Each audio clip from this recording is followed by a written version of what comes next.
Good evening, everyone. It is Thursday night. Welcome to the NLG show.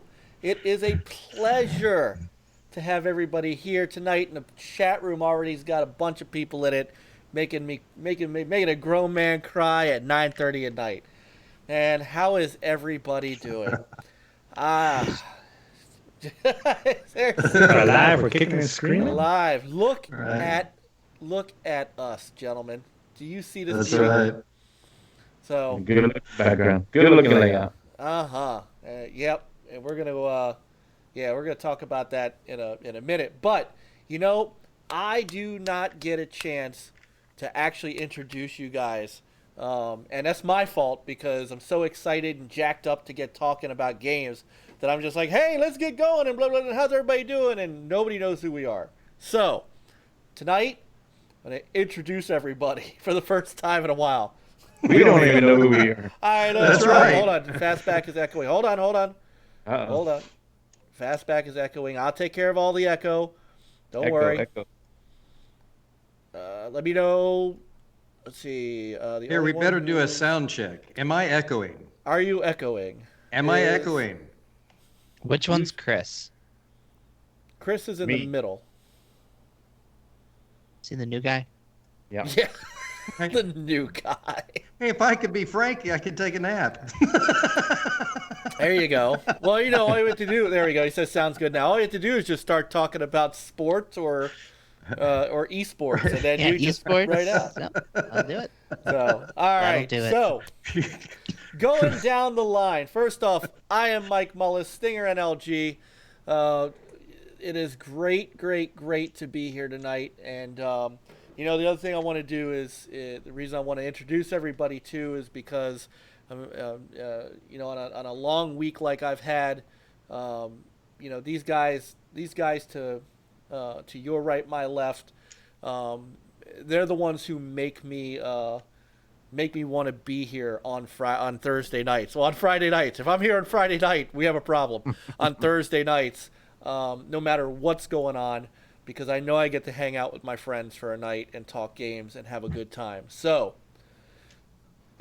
to my left, to your right, first up, he's in the game. He's literally in a game right now. You can see how concentrated he is. He is HTK. Peter Hutink, what's up, brother? What is going on? What is going on? And what are you playing? Call of Duty Modern Warfare Spec Ops. Well, you were cussing on it earlier, so Yeah, it's like, you can only play this game with in co-op with four players, and the players kind of suck a little bit. You know what? I'm ready to play Warzone. I do have it downloaded. Yeah, I might play it with you if you're not careful. I should download it. Yeah, Warzone Warzone is fun too. Hey, don't forget, you can play with me. We've got crossplay. Oh, this is true. Yes. Yes. I've played with different people on Xbox, PC, and everything. It works great. So that's right. it don't matter anymore. Yeah. Yeah, even us console peons. That's right. Again. All right, up next, he is the middle square. He is actually the middle of the podcast that I used to get everybody else lined up on. He is the man with the incredible beard, and one of the nicest guys you'll ever meet, Mr. Fastback, Chris Williams.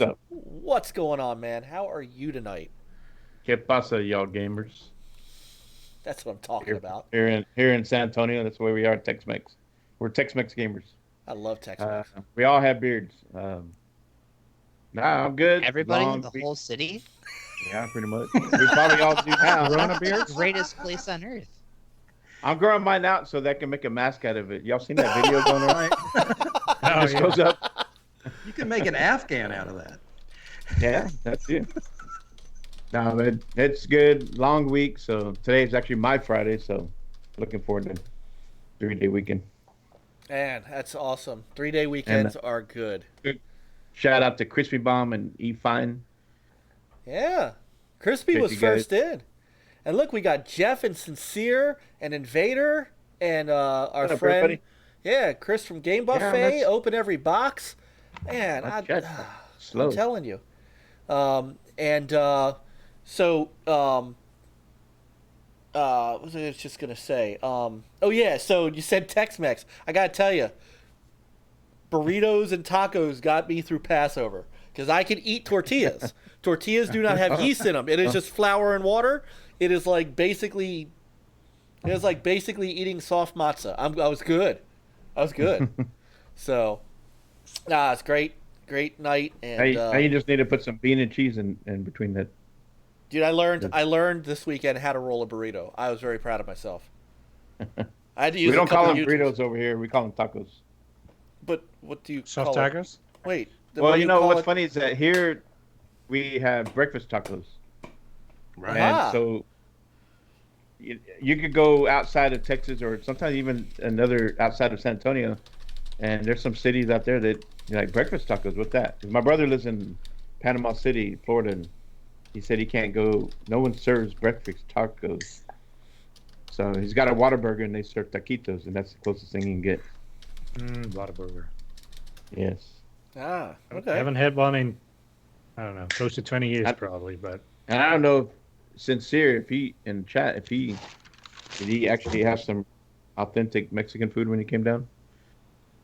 Let's see. Oh, indie gamers in the house. Oh my God, these guys are our friends. They're not Yep. even our fans. These are our friends and our brothers in the chat room. Yep. Man, They no. And then, sporting his brand new two-tone Next Level Gaming shirt that now I gotta get because that looks mighty fine on you, Yeah. Mr. Man. He is techno fabulous. He has a cool background, and he's the only one on the show who's got a 1-up arcade game. Mr. John Place, how are you, man? Oh man, I'm fantastic, and thanks for the great intro. And if you guys don't know me, I'm John Place, otherwise known as Techno Fabulous. I'm not only a philanthropist and a gamer extraordinaire, but I'm a lover of all things gaming.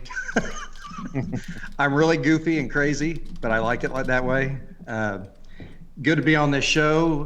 The guys sitting next to me, they're awesome friends. Every week, I look forward to being on the show and talking about games. And I think the best part about this show is each one of us brings something new and exciting to the show. So I get real ramped up for this. Yahoo! It's me, Techno Fabulous. I wouldn't have noticed. Nah, it's awesome having you here, John. So That's really why is. you'll notice me. I drink beer on the show quite often just to calm me down. I like to talk a lot, so it kind of helps. Or loosen you up, one of the two. So, and then we have to wake him up every once in a while, but that's okay. He occupies the final spot. It is awesome to have him back as a regular contributor to the NLG show. Quite frankly, he is one of the he is one of the originals who literally saved my podcasting life, and one of the reasons that the NLG show is right here where it is right now. My forever brother, Frankie Aylor, formerly of Short Pause, which I do miss and pour out for. But Frankie, how are you? How's life as an essential? I'm tired of it. I'm tired of being an essential. I've too. had enough. But hey, I have internet this week. No That is storm, good. but now it's snowing, so that's I don't know what we're doing here. Knowing. Yeah, there was 2 days of spring. Now we're back into winter. I don't know what's going on. So I don't know. Probably starting to get sick. My throat feels a little scratchy, so that's exciting. Don't you you still have smell Oh, and no. taste? Yep. Oh yeah. Yeah. Okay. Oh, that's still fine and dandy. But All right, no, don't you it's- go This getting is- COVID on us. no. This is par for this time of year. Like the second it starts getting weird weather-wise, I get sick. It's inevitable. Just an awkward time to have a cold though, because now it's people are like ready to douse you with flamethrowers and whatnot in case you're sneezing. So Yeah. Just tell them it's a Flamethrowers down and but lights not out. out. Right. Just wear 2 masks. Right. So, That might work. oh man. So, Ah, man, well, but I've been playing some games that I actually finished some stuff, so that's been oh, exciting. yeah? Yeah, yeah, Like? I finished well, I didn't totally finish because I'm gonna do another playthrough. But I finished Leon's story for Resident Evil 2, which Ah. that game is awesome. You know, I had started playing it last year and then a bunch of shit came out. It fell to the wayside, and then 3 was coming out, and I was like, yeah, I should probably finish 2. So I picked it up. I think it was in the Xbox Spring Sale. The deluxe edition was like $25 or something. So I was like, I'll buy it again. Whatever, I don't care. So like I've hit a point where since I know the Series X is gonna play all of my Xbox One games, I just started buying like everything digitally now. So I'm like, whatever that comes, I'll have another system in here with everything on it, which will be nice. So but yeah, I finished Leon's story. That, like I said, that game just it looks amazing. I mean, everyone who's playing Resident Evil 3 will say the same thing.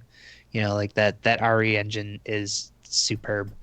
Um, so I want to go back and play through Claire's story, and then I guess after you beat the game with one of them, you get like a B version that unlocks. So it's a separate.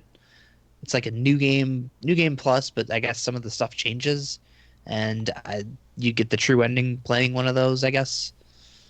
So I'm gonna go back through there at some point, and then I started Yakuza Kiwami 2, which Nice. I don't know if are any of you gonna play that game? Well, I'm going to play 0 at least at some point. I mean, Okay, the stuff that came in Game Pass, I'm definitely going to play. I have to tell you this because you might appreciate it, but one of the enemy factions that kind of appears in the game is like Kenji Muto and a couple other Japan wrestlers. Mhm. Oh, Like he's literally Kenji Muto in the game. Like Right. they do the little thing where they introduce the character and he does his pose and everything. It's Yeah. I was sitting there just like, what the hell? I never knew these guys were in here. But it's that game is great. I wanted to play as much Yakuza as I could this year, but I can't keep playing Yakuza games. Like they're very exhausting to play. So once I finish one, I'm like, all right, I'll go play some other stuff for a while and come back around. And so yeah, we're probably about halfway through Yakuza Kiwami 2. So I'm gonna try to finish that this weekend. Don't know what else is coming out. There's stuff coming out still, right? oh you have God, any- yes. Did you? I mean, I know you played it on the PlayStation. Did you play it on Xbox? Yakuza 0? No, I did buy it Eh, though. It's the button presses are like so delayed, which is super fun, like playing karaoke and stuff. Honestly, when I was playing it, I don't think I played a I lot of played it the. on PlayStation as well, and I don't remember it being that bad. I don't remember. I know some of them got annoying just because the higher difficulties you do on them, they're like, really irritating. But Right. That's good to know because I haven't started it yet. I actually haven't started Ori thanks to you, Peter. Thanks for the warning on that. The thing was like, I made that spider level before the patch. It's like the screen went black, and everything still seemed to be going on except I wasn't in the level, and who knows. And that happened like a few times. So now post patch, it's like I can do the first part of the spider, and then you go to like a different kind of scene with that spider, and the game ran in slow motion. It was not bad framework. It's just everything he's moving slow. Everything is super slow, and it's like so. I didn't see that the darkness was closing in, so I missed that. And I did it like a few times, and it's like I can't move in slow motion like that. That was just ridiculous. So I don't know if that slow motion is a bug or not, but it's super I annoying. hope it's not a bug. So I hope it's something that's gonna get fixed soon. Oh, hold on a sec. Sorry about it. I hope it's something that's gonna get fixed soon because see Yeah, the I might have to indies. play it on. I'd have to play it on PC. Yeah, India's saying to I need to get on that. So he's saying that's pure awesomeness. So, but I trust Peter, and I've seen him. You've seen his tweets. So And it's like I'm close to the end because there's just and, like two things that I have to do, and then I can go to the next area. the final area, I believe it is. So So, Is this say a good common evening to problem? Evening Z Are they? Black. I have not played it yet. So, I have not. I have simply not played it. but Coop, you're playing on PC, right? Or are you playing on Xbox? I downloaded it on the PC just in case, like Yeah. the Xbox patch doesn't address everything. All patch notes just seem to be Animal Crossing from now on. Everything is fixed. Animal Crossing, another thing. That game is like has so many design flaws. My goodness, Nintendo need to Wow. deserve a kick in the nuts. Wait, While you he's don't got like you. watching. You don't like having to pause to watch people come into your island through the airport. Nobody ever visits me, and when I visit another island, all the islands look alike. I Yeah. don't get anything else. I don't have anything else to do. All the I have to islands play look using my alike. daughter's account to progress in the story. It's like that's nuts. But I At think least you I get got to all a the certain point. at least I got all the egg stuff done Yeah. on I both think you get characters. to a Whatever. certain point, you can start, I think, terraforming your island. Because somebody customized their island to where it looked like the map of Zelda. Hmm. One of the Zelda. Really? Hmm. Okay, that's pretty cool. You got to give Yeah. so you got to give people credit for innovation. You give them credit for that. But, you know, Then you might as well play Minecraft if you want to build stuff. well, that's Mm. true. Or Especially in dreams. the- What especially in happened to the, that game? What happened to that game, by the way? ray tracing. What game? What happened to Dreams? You heard about it for like a day, Oh yeah, and then it's. and it dropped off the map. Frankie, I think you people like get those kind of bored. games? Where, what happened to Dreams? I don't know. I didn't even buy it. It reminds me of Project Spark. Remember, it's like Yes. it sounds great. Like, oh, you can build stuff. It just, who has time for that? Yeah, To build a game. Well, it's, yeah, I know. That's I'd rather play it. I dabbled in it. That was fun. but People I don't like play it. I like Gonna go And downloading. it looked like Fable and stuff. I You- like you- downloading other people's games. Like I like downloading other people's stuff. Yeah. Yeah. So, Remember Mr. Xbox? He made that whole Fable 1 thing. I remember. That was pretty I cool. remember because you could do that stuff. Yeah. And I don't know why Microsoft let it die. People were still, they had some dedicated, Yep. And Fans. they just brought and the, just like, oh, that's it. yeah.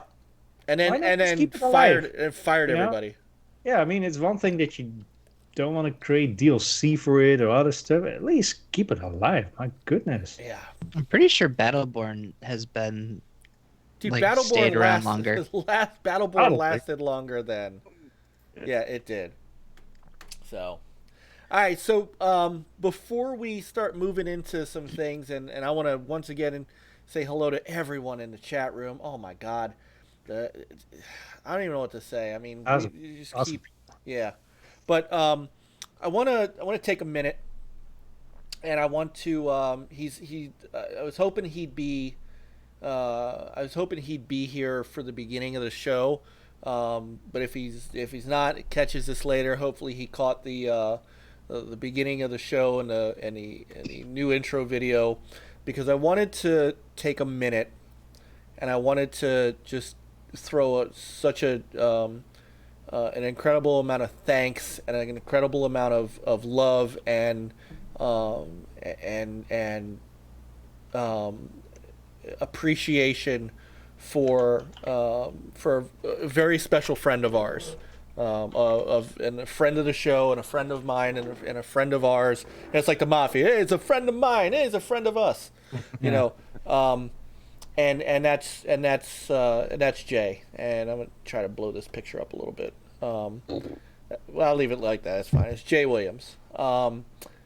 I've got him now credited as the official NLG show graphic designer, because everything that you see on this screen, mostly everything you see on this screen, from the top of the logo to these beautiful new things around our cameras, to that little runner you see, that you'll see as we continue to show videos and stuff like that. The chat room and topic icons up at the top that pulsate a little bit.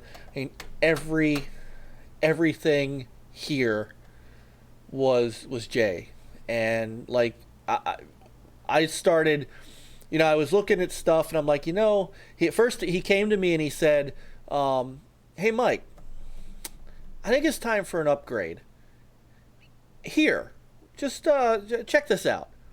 And he shot me a this moving background, right? With the stuff in the background moving, and the logo that moves, and he's like, just check it out, see if you like it. And I was like, I put it up, and I was just like blown away. And so with that, I was like, you know what? It's also time for us to up the rest of our game too. If he's gonna do this for us, and he's gonna put that effort in, I'm going to put some effort in too. So what you're seeing tonight is our very first 1080p 60 frame per second podcast.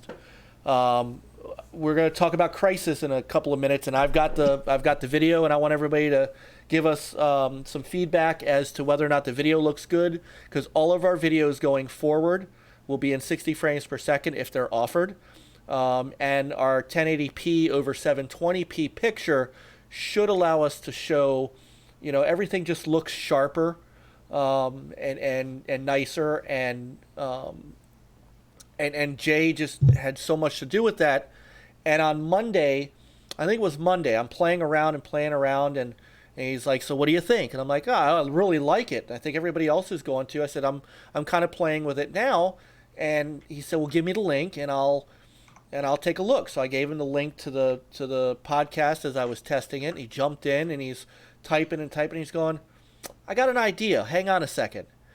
And he throws something into the OneDrive for me. He goes, "Download this and put it around your camera." I mean, this is the stuff he's doing for me, like while he's watching me test this. And so he developed these just awesome, camera. I don't even know what camera frames. And then he's watching the videos and he's going, "I got another idea." And so that little runner that you see around his screen, he's like, "You try this," and so he designed all this. And then, I finished up with kind of redesigning the Twitter thing and kind of scoping out the final position for everybody. And we even have, when we do have a guest, if our friend Tommy decides to podcast bomb us again, I got a place for a guest. So say his name 2 more times. Right? Yeah. So and so I wanted to, from the bottom of my heart, I just wanted to look dead in the camera and tell Jay, "Dude, thank you so much. You were there with Frankie. Before everything blew up, you're the one who came to me with this logo and said, 'Hey, I think this would look nice for you.' And you were one of the first ones, along with Frankie Aylor, to really take what was going to be me walking away from all of this 3-4 years ago and injecting energy into it, and you did it again. And I could not wait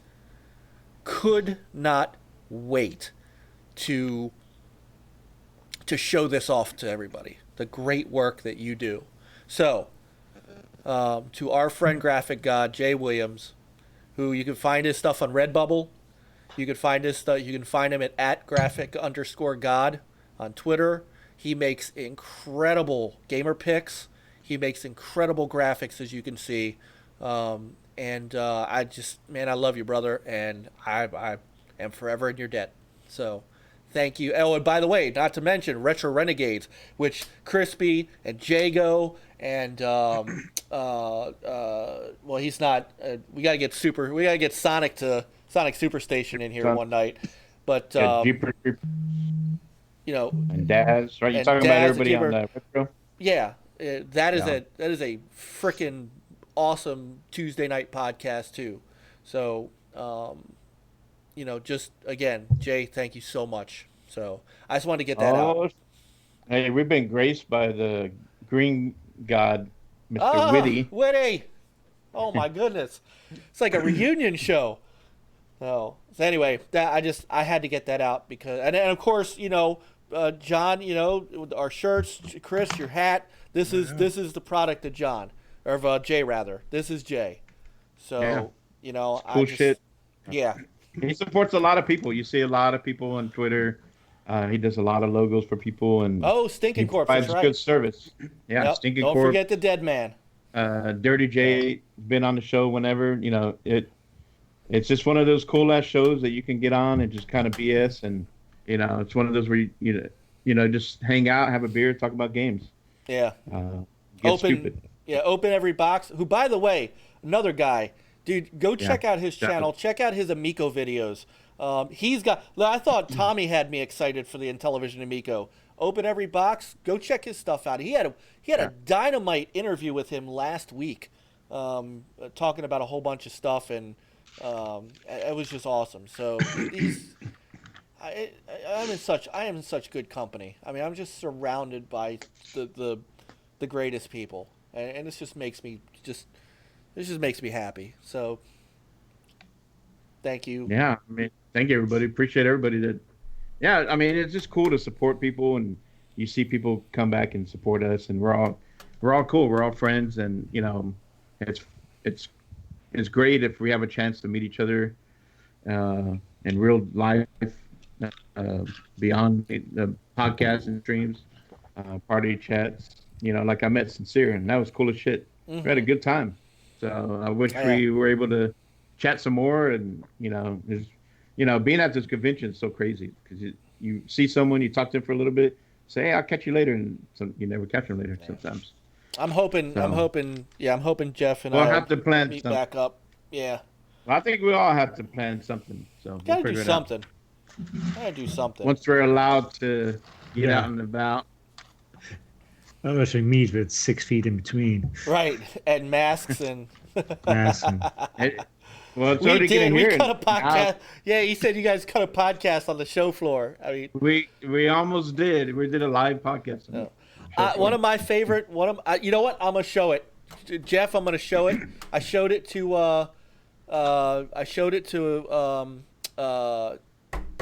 To Michael Herron from or Herman from Retro Studios, but I'm gonna show it again. I have a great picture of Jeff and I from Too Many Games last year when we were checking out the retro wrestling, and I don't know, not everybody who was in a chat room saw it, and this was just there's just cool moments, and there's moments when when things are when real life and this intersect sometimes, and just getting to hang out with good, just straight up good people. And here's me and saying, and forgive me, brother, I cannot remember the name of the guy behind you, but I know he was hanging out with us too, and he was unbelievably cool. Got along with him real well, and he was a lot of fun hanging out to us too. We were joking around, but I just can't remember his name, and I feel bad. But now we got this picture in front of the Retromania Wrestling. Took the Mega Powers picture. we were trying to do the Hogan and Macho Man pose, and I suck at it. So anyway, so that's just this is the cool stuff. That's right, Abadan. This is just the cool stuff that happens to us, and this is why I love it. Mm-hmm. This is what I love. So, oh, good. Jago said Tommy said he'd jump on Retro Renegades. That is fantastic. That's fantastic. 3 times. Where is he? I know. Well, he knows we're on because I told him. So, but he's busy. I get it. Hey, he's out there spreading the word. You know what? So are we. Because we're all believers in it, and I'll continue to spread the word. We got Jay we got Jay to buy one. Like I remember when he popped in a couple weeks Oh ago. yeah, he did. Yeah. And Jay said on Retro Renegades last week, he said I stuck to my word and pre-ordered one. So that is just fantastic. So all right, Tommy's getting around, and I watched a little bit earlier. And Open Box, we were watching the podcast from this big podcast from someone from Hawaii. Yes, and it's a good interview. So he's got an infectious energy that helps sell his product. You know, I mean, he believes in that thing, and he's got us believing in it. He better believe in it. He's got to sell it. He might be broke if you. This is true. I mean, he got $300 out of how many of us? You know, I mean, yeah. Remind me. I mean, it's me, Peter, John, and Frankie are all Founder Edition, and Chris, you're a VIP. So he got every one of us to buy one. So. Oh yeah. All right, so I know we got a lot of gaming to catch up on since we've had some great guests the last couple of weeks, and we didn't get a chance to talk about a whole lot of gaming. But tonight we can catch up on all of that. John, I know you took a nap, so you're good to go, right? Oh man, I tell you what, I know that everybody that watches this show loves hearing me talk so much. So what I've been doing, I thought, well, how can I use that? You know, so I've decided now to take 3 or 4 hours of nap time before I get on the show. That way I'm pumped, ready to go, just endless chat, nothing but games. Everybody's loving it. I'm excited. Let's go. Nice. So, but before we get to our first video, we also missed the product of the week last week. Yeah. So this week we're bringing it back. It is the Techno Fabulous product of the week. And tart and sour blue raspberry too. So now you can get off the stick and get ring pop. Oh, that's right. Here's the ring. Here's the ring. Ring pop. You can wear a ring around your finger. Ring pop. I love the way a ring looks. I love the way my ring tastes. Ring pop. It's a juicy jewel of flavor. Ring pop. Will you wear my ring? Ring pop. Ring pop.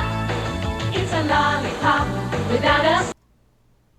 Here's the ring. Here's the ring. Sorry, I don't know what ring happened. pop. You can wear a ring around your finger. Ring pop. I love the way a ring looks. I love the way my Here's your ring tastes. pop, John. Ring pop. Yeah. It's a juicy jewel of Loving that flavor. eye. Ring pop. Will you wear my ring? Ring pop. Ring pop. It's a That was John lollipop Moses. without a stick. Don't do it. Ring of flavor you can lick. And tart and sour blue raspberry too. Yeah. So now you can get off the stick and get a ring. Ring pop. You do realize that you really can't sell those anymore these days, right? Oh, You They get still, they still sell 'em. exist. oh, Do they they still really? sell them. Yeah, I They proposed do. to my they wife just with don't one air of those. commercials like that anymore. little boy and boys aren't getting suspended from school for giving girls ring pops. No, hell no, hell no. Is that what they call them these days? Hell no, ring pops. That's right. Oh my God, Frankie! Oh no! Will you marry me? Here's the ring. Hell no. Oh, Frankie. Oh, thankfully, pure John didn't catch that. I did. That is wrong, sir. That's wrong. What is that license plate on the over your right shoulder? Is that a license plate? It looks like a license plate. Somewhere you have a car that doesn't have a license plate. It's from my old car. Okay. So, Yeah. Crispy said I don't know divorce. why. Divorce I don't know why. pops. Turn around. I got the cowboy. I got the Cowboys plate Jesus, back there. I Whitty. was like, wait a minute. No, let's play. Oh my God, Whitty! I can't even repeat what Whitty just said. Never repeat what Whitty says. No, you never, ever. Oh my God, I'm turning red. Oh man. All right, I was just having like a moment. Now it's ruined. All right, moving on. Thanks, John. Oh, you're welcome. John's Anytime. fault. Anytime. John didn't do it. The great thing about those ring pops is you can get them in multiple colors. I mean, if the old lady doesn't like it, or breaks one or drops it on the floor, you just pop out another one. And you can buy like a bag of 100 for like $15 at Walmart. They're great.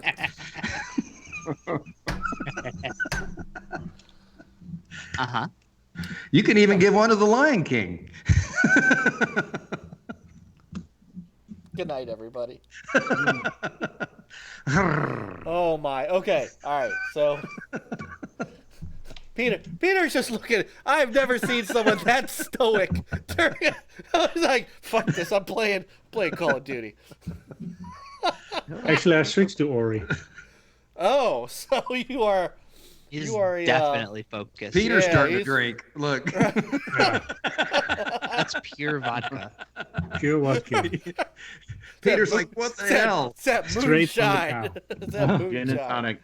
Oh my God! All right, it's a good thing I have headphones on because my wife's in the other room. Okay. All right, so something happened. Not. I thought you were gonna say something popped. Yeah, something popped earlier. What happens when you put a ring? So what happens when you put a ring on it? Be careful, guys. You're right. Ring pop, ring pop. Usually you get popped before that, though, right? Whoa. Oh, no. Oh, now you catch up. Now you figured out what we're talking about. Frankie Spice. Oh my God. We have gone off the reservation. Holy shit. I don't even remember what the hell I was about to say. Yes, I don't either. I don't. Right. This might be the last product of the week we end up Warning. doing. Right. This is not safe for work. Right. Okay. Sometime today, we got a surprise. Well, it wasn't a surprise announcement. Everybody kind of knew what was coming, but there was a cryptic tweet about it a couple days ago, and then this. Sounds it makes when it comes out.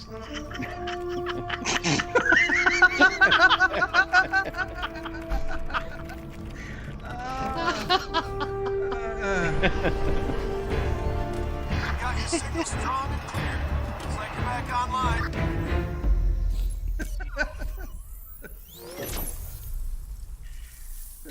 Oh my God! All right, there it is, folks. Coming soon. Crisis To a device near Remastered. you. Achieved Yes. with CryEngine. Achieved with CryEngine. I'm crying right now. Let me tell you. I love Crisis. That was my jam for a long time. I Yeah, mean, so- I love the Crisis game, Joe. That's what. What did you play? What did you play the Crisis game on?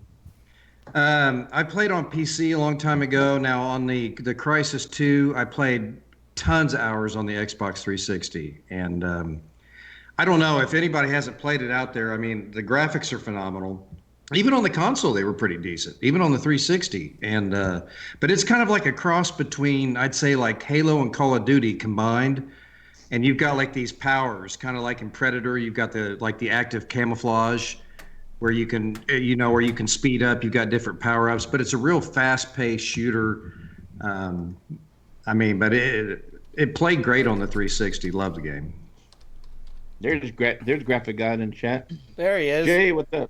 Man, you missed. Yes, what did I miss? Yeah. My goodness. Well, you missed You a missed lot. all the love, and I'll have to Mike was gonna rewind give a you little. ring pop, and you missed it. I went from literally crying to very much crying. Right.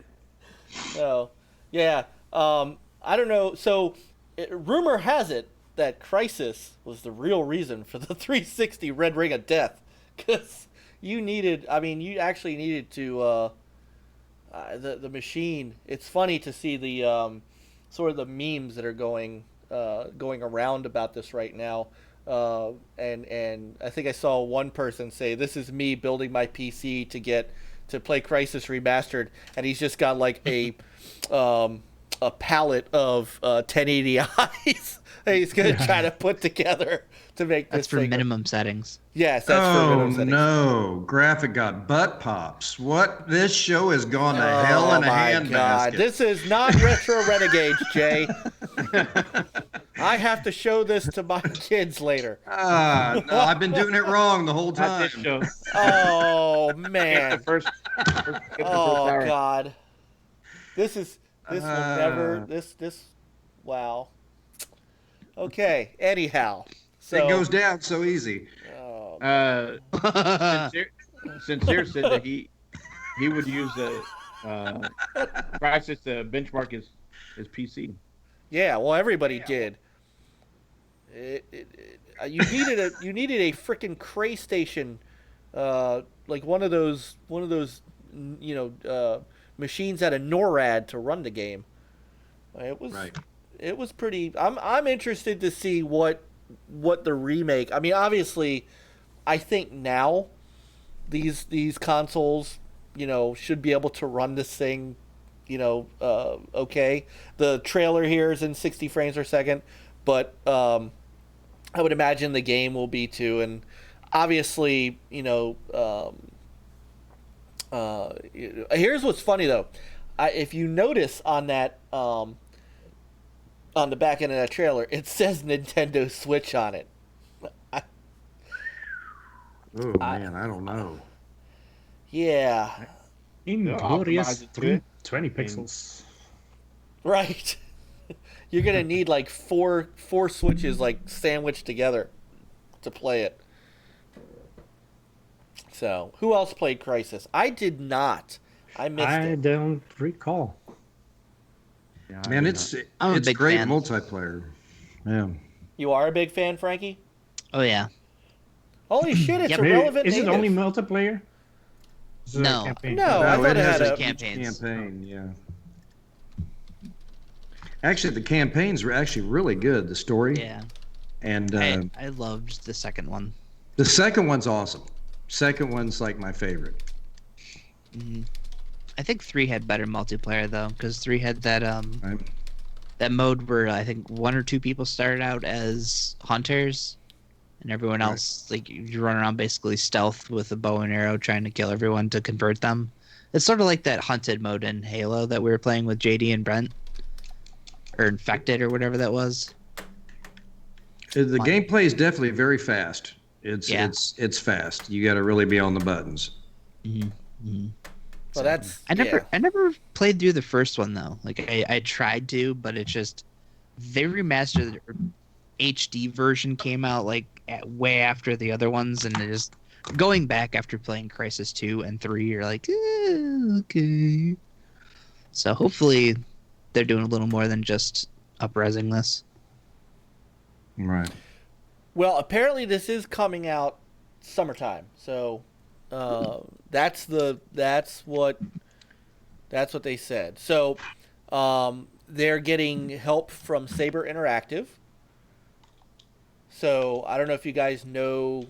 So I think this is why people might have a little bit of confidence that the Switch port's going to be okay, because if you guys remember, Saber Interactive helped bring Witcher 3 to the Switch. And from what I understand, Witcher 3 turned out okay, didn't it? Mm-hmm. So, That's serviceable. yeah, I mean,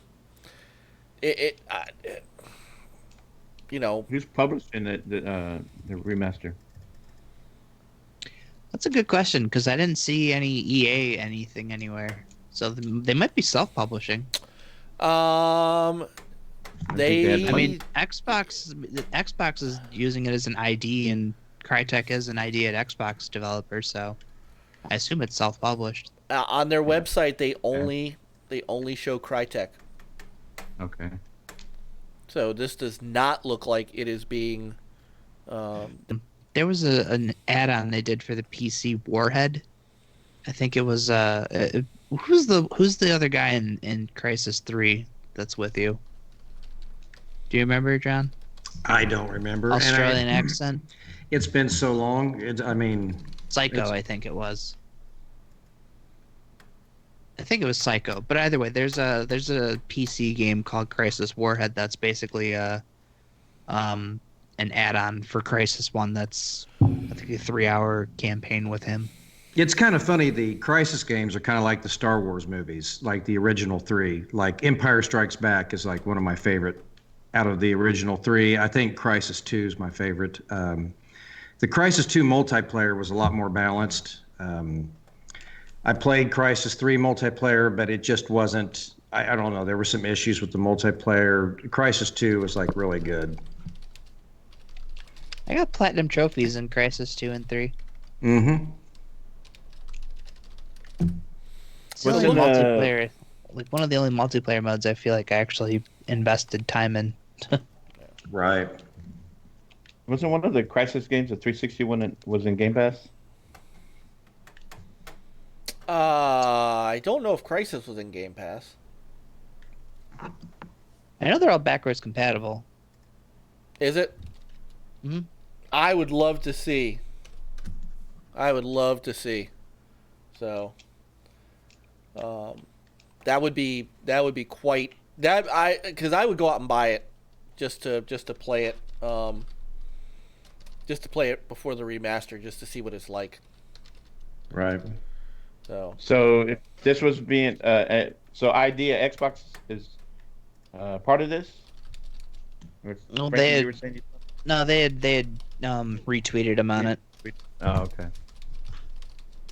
Would be cool if it ends up in Game Pass.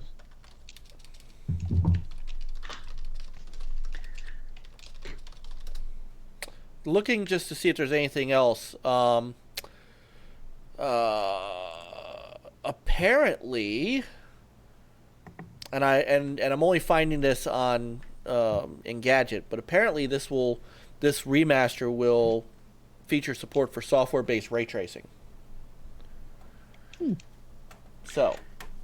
Thank you, Jay. Jay said nice T-shirt, John. Thanks, Jay. You did an awesome job on the T-shirt. My wife, Shamra, she should be getting her T-shirt tomorrow. So she's all excited. She was mad because I came home and she opened it. She had this package sitting here, and I opened it up and just had my T-shirt in it. She said, "You bastard! I didn't get a shirt. Where's my shirt?" I'm like, "Oh, you'll get your shirt. Calm down." Look, and so I showed her the email where hers is coming, later, so. You'll get your shirt. It's all good. Yeah, she'll get her shirt if she, well, depends on what she does with the ring pop. Right? God. John's more excited about that ring pop than his wife. Oh yeah, this is like uncharted territory. One of those relationships. Okay. Yeah. All right, let's go back to gaming now. Yeah. So all right. So here we go. On the Crisis deal. Y'all think that since they're coming out and doing this remaster, are we going to see?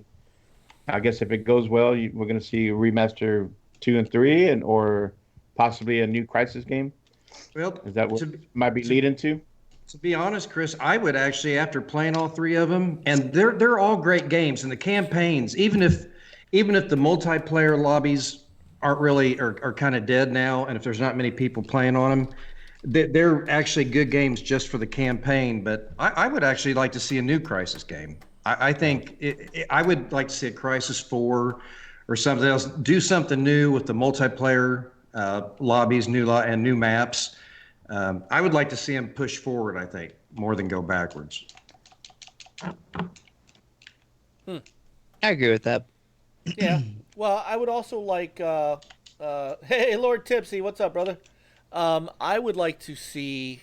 I'd like to see them get back to some of the. I'm still waiting on that Rome sequel myself. Right. I mean, I've played that game here and there, just to pop it in once in a while, and I've got to say, that game holds up even today, especially graphically. The Rise Son of Rome, Mike? Yeah. I got all the 1,000 gamer score, and then I got all the DLC. I got every single achievement for everything. I played that thing. Such a great game. I played that for hours, and it just had man, I like all that kind of stuff, like the Romans, the Sparta, all that kind of stuff, the 300 type. So, I mean, that game graphically was pretty impressive. It was. And the multiplayer was fun, too, because you go in lobbies and play with, a group of people or a couple guys, and you're trying to get through the gladiator, arenas, and that was a lot of fun.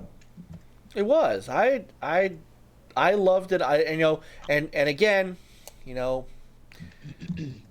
hate to bring it up and make myself upset, but I was I really enjoyed the Connect integration. The story for that, Mike. You guys have all seen the Gladiator movie with Russell Crowe. Mm-hmm. The storyline of Rise, Son of Rome was kind of similar to that.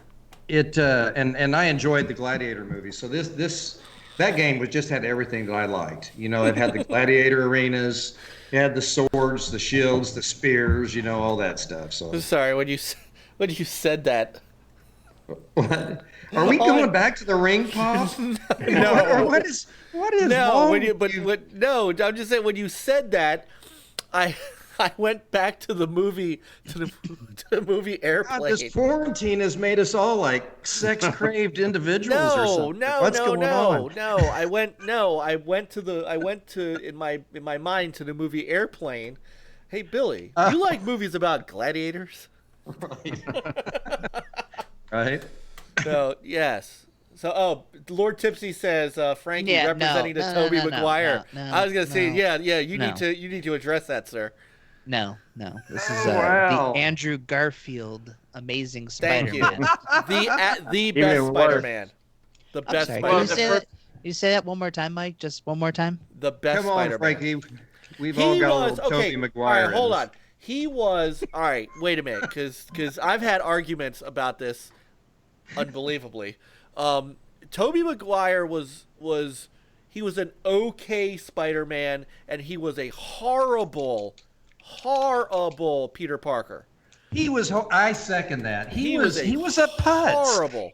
Every Peter time Parker. MJ came around, it's like, MJ, let me pat a little bit. Yes. He was horrible as Peter Parker. I swear, putz. He could have cried as much as Charlize Theron in right. He was horrible. He's a pansy. Get him out of there. Andrew Garfield did what he was not only the best Spider-Man, but I think he was the best Peter Parker. Right. He had the humor, right. He had the wit, and he had the that kind of. He wasn't. Yeah, he was a loner, but he wasn't a brood. And don't even get me started. I am hoping. I haven't seen Far From Home yet, but I'm truly hoping that movie is infinitely better than the first Spider-Man with British Spider-Man. What the hell is it? Tom Holland. And I liked him in the Avengers. Like that scene in Avengers Infinity War where he's on the ship with Doctor Strange. He's we're using our superhero names now. I mean, that kind of stuff. That was cool Spider-Man.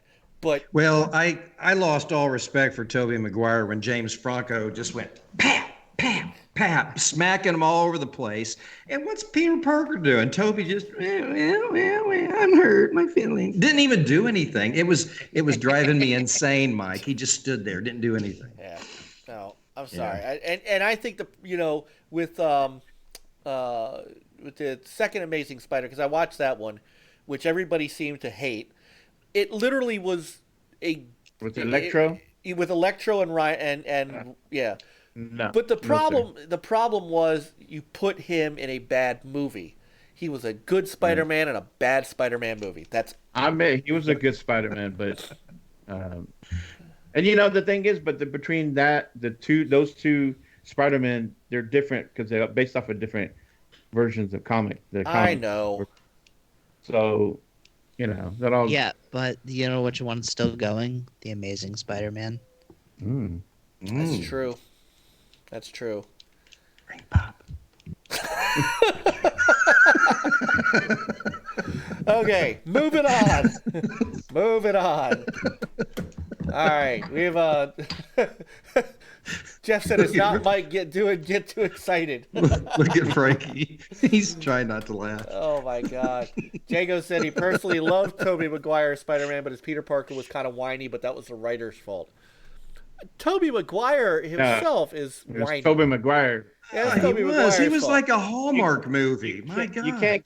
Tobey Maguire can never play a cool person. It's just No. him. Who do you blame? Who do you blame? That's why he was so good in Spider-Man 3. Yeah, emo dancing Spider-Man. Who do you blame for that crap? Yeah. The only time he was tough at all when he had a little venom in him, when he was fighting. yeah. And I mean, other than that, Yeah, the Venom ring pop. Yeah. that was the only when he was like evil Tobey Maguire was actually exciting. I like that part. Is it sad that I was rooting for Sandman? Oh yeah. Like I played that scene over and over. All right. Horrible movie. Moving on. So, COVID-19 has cost another victim, and this time it is it's probably poor choice of words. I'm sorry. Let me try that again. COVID-19 has shut down another convention, and this time it is GamesCom. Let me see if I can get that to look a little bigger. Germany. Yeah, I got this off of their Twitter feed, and let's see if I can. There we go. So, unfortunately, they were under Gamescom will under no circumstance take place this year. So, they are going to be doing. They're working. So, unlike E3, they're working on a digital Gamescom, for whatever that means. But this is this is kind of insane because Gamescom is in what, August? When was Gamescom this year? Hang on, I'm looking it up. August, I think. Yeah, we're talking about. It's usually August because I believe it was August. Yeah, in Germany. Yeah. Yeah, it's always been August. Yeah. Yeah, so we're talking about. Yeah, well, it would have been August 25th through 29th, right before September. So we are seeing something so incredible in our life here right now, gentlemen, that I'm not sure what to even think anymore. So E3 canceled, and not just E3, but Microsoft said they were canceling all of everything they're doing until 2021 is digital from here, for the rest of the year. Gamescom.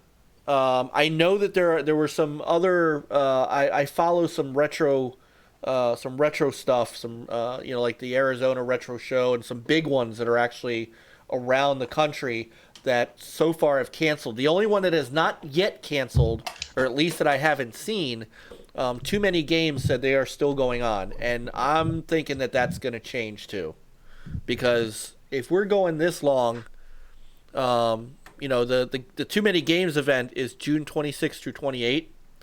And right now, I'm still planning on going if they're still having it. Because, my son and I really enjoyed it last year. But there might come a point to where they're going to do that too. But this is really... I can't tell anymore if this is either I don't want to say out of hand, that's not quite the way I want to frame it, but getting really overprotective or what? I mean, what do you guys think of this? Well, I'll tell you what, Mike, when this first started, and first when it was over in China and Italy was getting hit hard, and it was coming here in the very beginning, I could see why they were taking the extra precautions.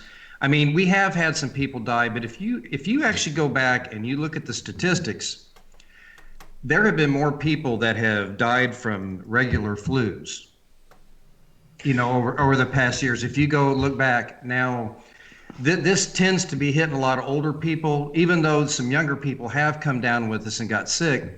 If you look at the amount of actually deaths, which no death is good, but all I'm saying, if you compare it to other flus, right now our economy in the United States, it's taken a hit, and we can't go on like this. Like something's got to change. Every business can't shut their doors, or they're going to go out of business. Some of these small businesses are really struggling right now. And what I'm afraid of I think we need to be cautious. I think we need to do the social distancing thing as best as possible. But I think we need to be responsible as adults. But I don't think that we should lock down the entire world, because this isn't going to be the last flu that we get. We have to learn how to move on, take precaution, be careful, because we've had a lot of other things that cause way more deaths than this virus that we've got right now. If you stop driving altogether, there are less car accidents. So, it's like by staying at home, we definitely limited the amount of people, getting exposed and therefore deaths too. So, that's it's true. It's the problem is we can't, we can't live in a bubble. We have to continue to live and not give up all our freedoms. Yes, there are some people sick. Yes, there are some people dying. But like I said, if you go back and look at the statistics, there's been a lot more deaths over other flus. So I think that. Well, let's bring it back to Gamescom, because I get what you're saying, and Peter's got an interesting point too, because I don't know if you guys have seen pictures and things like that, but like the frickin' river, the Venice rivers are like clean now. I'm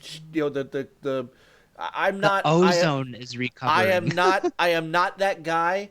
Trust me. I don't wear my politics on my sleeve, but I'm not that guy. But I can't argue with what I'm seeing. However. And Peter, so I'll shoot this over to you. Is there a? I get maybe E3, because E3 is the beginning of June, but what about the end of August? The thing is like, there's a lot of planning going into, getting those shows going. You cannot just, last minute saying like, oh, sorry, we can't do it, and then don't have a contingency, because like even the contingency takes a long time. So now with this Gamescom, they want to make an all digital event, which is partially great because, you and I, we would not be able to go to Gamescom. So now at least we can be more part of it. But, even that, it's, I don't getting that off the ground and get it going. And well, I don't think Sony was going to Gamescom anyway. People were, yeah. I think they were, some of this is kind of funny because. But Sony, we don't know what they were doing. Yeah, sure, we have no idea. Jazz, but they also have like pre-Corona jazz, and who I don't know. Their whole thing is kind of weird. The chicken in the egg was at this point. Well, maybe that's what Sony wasn't confirmed to go to Gamescom. They weren't going to E3, so to them this doesn't affect them at all. But just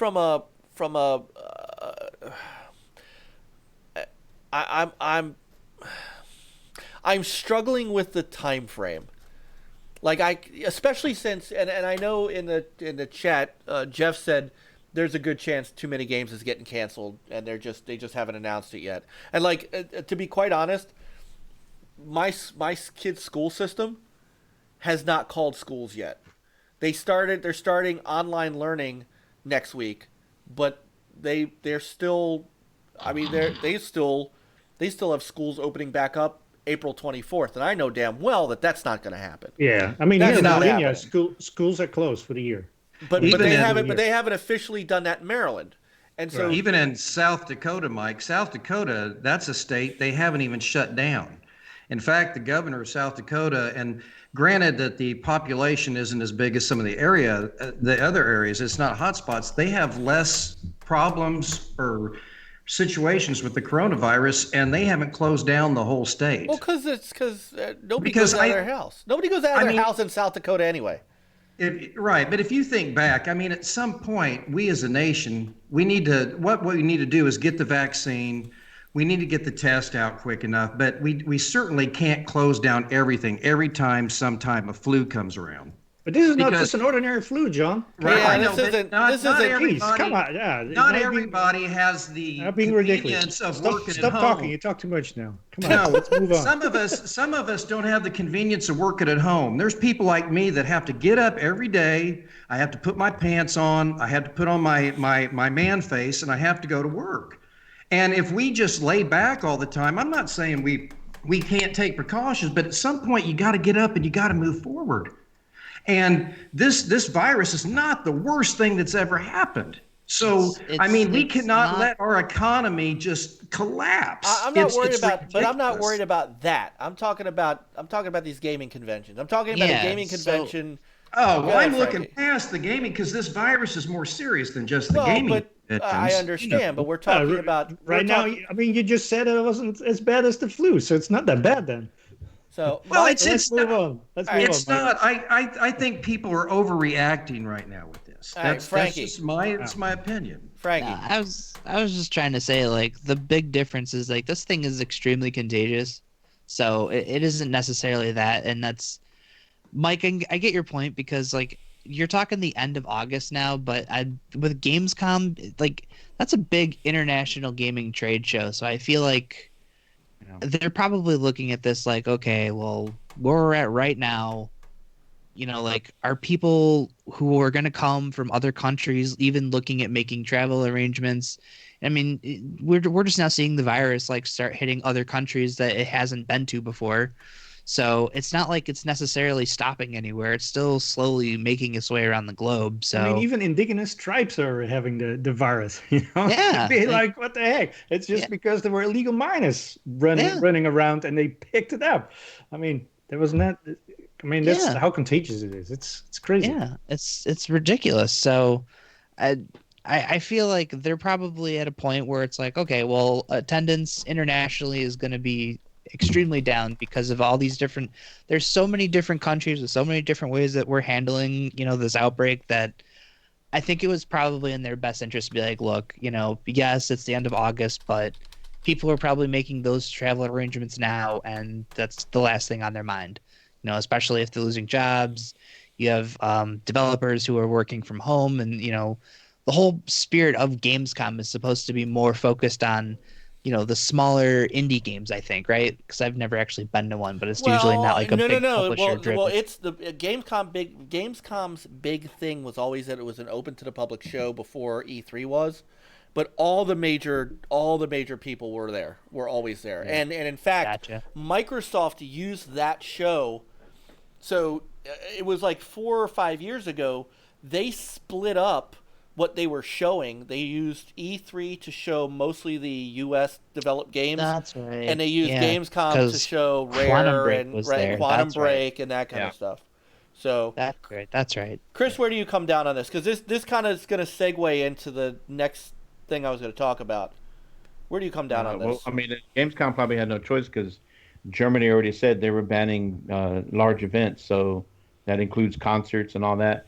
Gamescom is a large event, and being international, Xbox already said they were gonna not do any live events until next year. So, Xbox was not going to be there.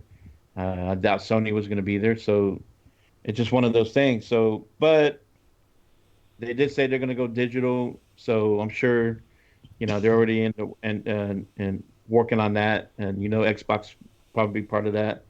Maybe Sony. So maybe we could still get something out of Gamescom, but it's going to be digital. So I mean, I think it's just best for now. I mean, until there's a vaccine out, until people are vaccinated, we are not going to be able to go back to normal for a while. Yeah. Some places, some people will be able to find ways to get the economy to start a little bit, but it's not going to be normal. Well, like at my work today, they announced right now in the county that I work in Marion County in Indiana, the county that I work in, not that I live in, it has the highest amount of coronaviruses. And every day I have to go to work, and I'm around, we've probably got about 4,000 people where we work. Well, what's happening now, all these vendors and stuff that we get parts and stuff that to make our transmissions, all around the world, they're shutting down. They're closing. They're not making products. So what's happening is now at my plant, they don't need the workers anymore. So now they just issued a thing where they're having permanent layoffs. We're having hundreds of people that are losing their jobs, because of this thing. So I'm not saying, like, I don't want you guys to take it wrong. I'm not saying that the virus isn't serious. I'm just saying we also have to look at it that we can't let this thing overcome us. We have to fight back. We have to find the vaccines. We got to be aggressive with it. And we got to find a way to get back to work as soon as possible. All I'm saying is some people, I think, are getting very comfortable at staying at home. And we can't Wish continue. I could. This is not the America that I grew up in. Part of our freedom is being able to go out and go to work and live a normal life. My wife and I, we ordered a pizza yesterday, and the pizza guy comes to the door and he rings the doorbell. I open the door, and there's the 2 boxes of pizza laying on my front stoop, and he's standing back like 20, 30 foot. So I pick up the pizzas, I sign the receipt, put it down, close the door, and then he comes and gets it. But I mean, this stuff is just getting crazy. But there's like hundreds of people where I work that are losing their jobs, that have families, that can't pay their bills now because of all this. So there is granted that the human lives are important, but we have to find a way to keep the economy going too, because it's affecting people with families that have kids. Okay. All right. So I mean, Yeah, but if you're dead, you don't need an economy anymore. But if you just look at the statistics. This virus is not anything like they said it was going to be in the beginning. Now social distancing. Because the only reason that I brought any of this up was because of the date of Gamescom. And again, so we're in this mode where, look, I'm in the state of Maryland. We don't have any freaking idea who is and who isn't essential in the state of Maryland. I'm an IT guy. No, serious. I'm an IT guy. That's how Ohio is too. So I'm essential because I'm in IT and I am responsible. I have 80 clients that we're responsible for keeping them running, and some of them are medical.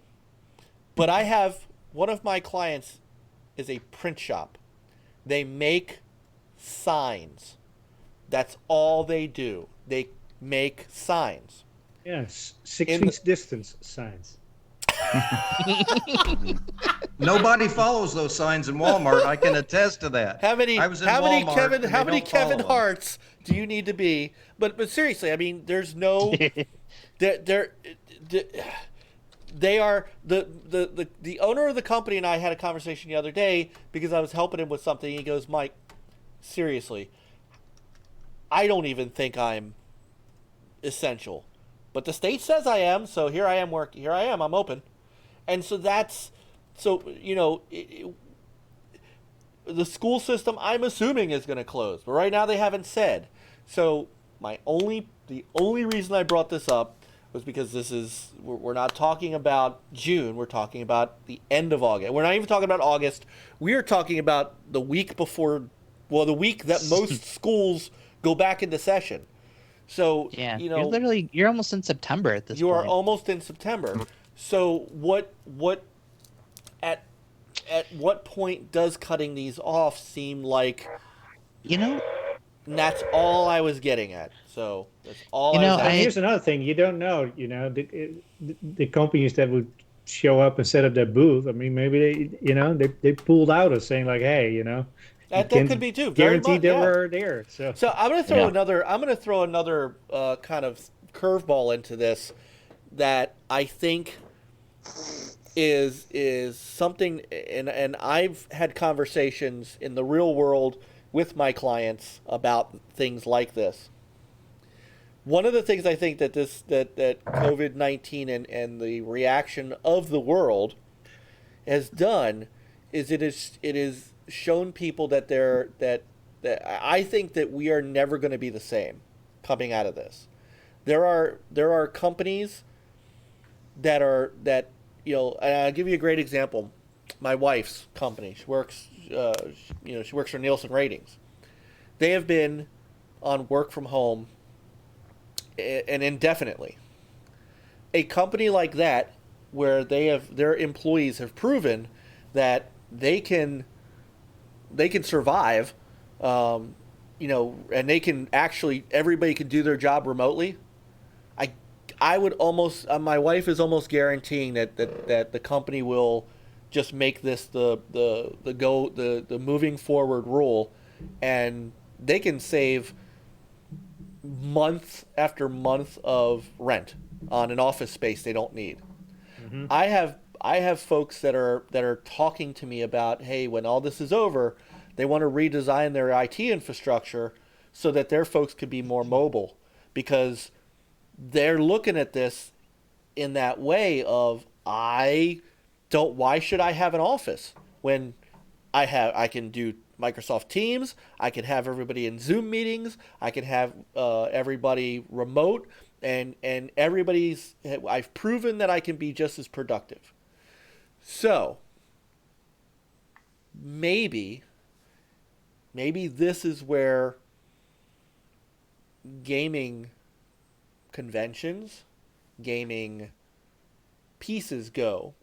In I've always said here in the US we have PAX, and I don't think PAX is ever going to go away, but you have those kind of shows, and maybe E3 becomes a digital show every year. They figure, well, look at how much money look how much money that we haven't had to lay out, that Microsoft doesn't have to lay out now. Gamescom could be the same thing, and I'm just wondering if maybe this is where maybe what we start seeing are more digital conventions, more digital maybe Nintendo had it right all along, Mm-hmm. And maybe what I've always been saying about E3 is like it used to be, a place where the gaming journalists go with a tablet and chisel out, the articles, and then go back, back to their shop. That's how Mike did it back in the day. Exactly. And you've been saying like now it's so easy that everybody can put up an article, on the interwebs, and news is real time. So, I mean, maybe Plus, this is just a push that E3 needed in order to, Plus, like, they stream all that stuff, so everybody can watch it. Right. Exactly. So, De Niro brings up a good question. What would that mean for FanFest? Would it be a standalone?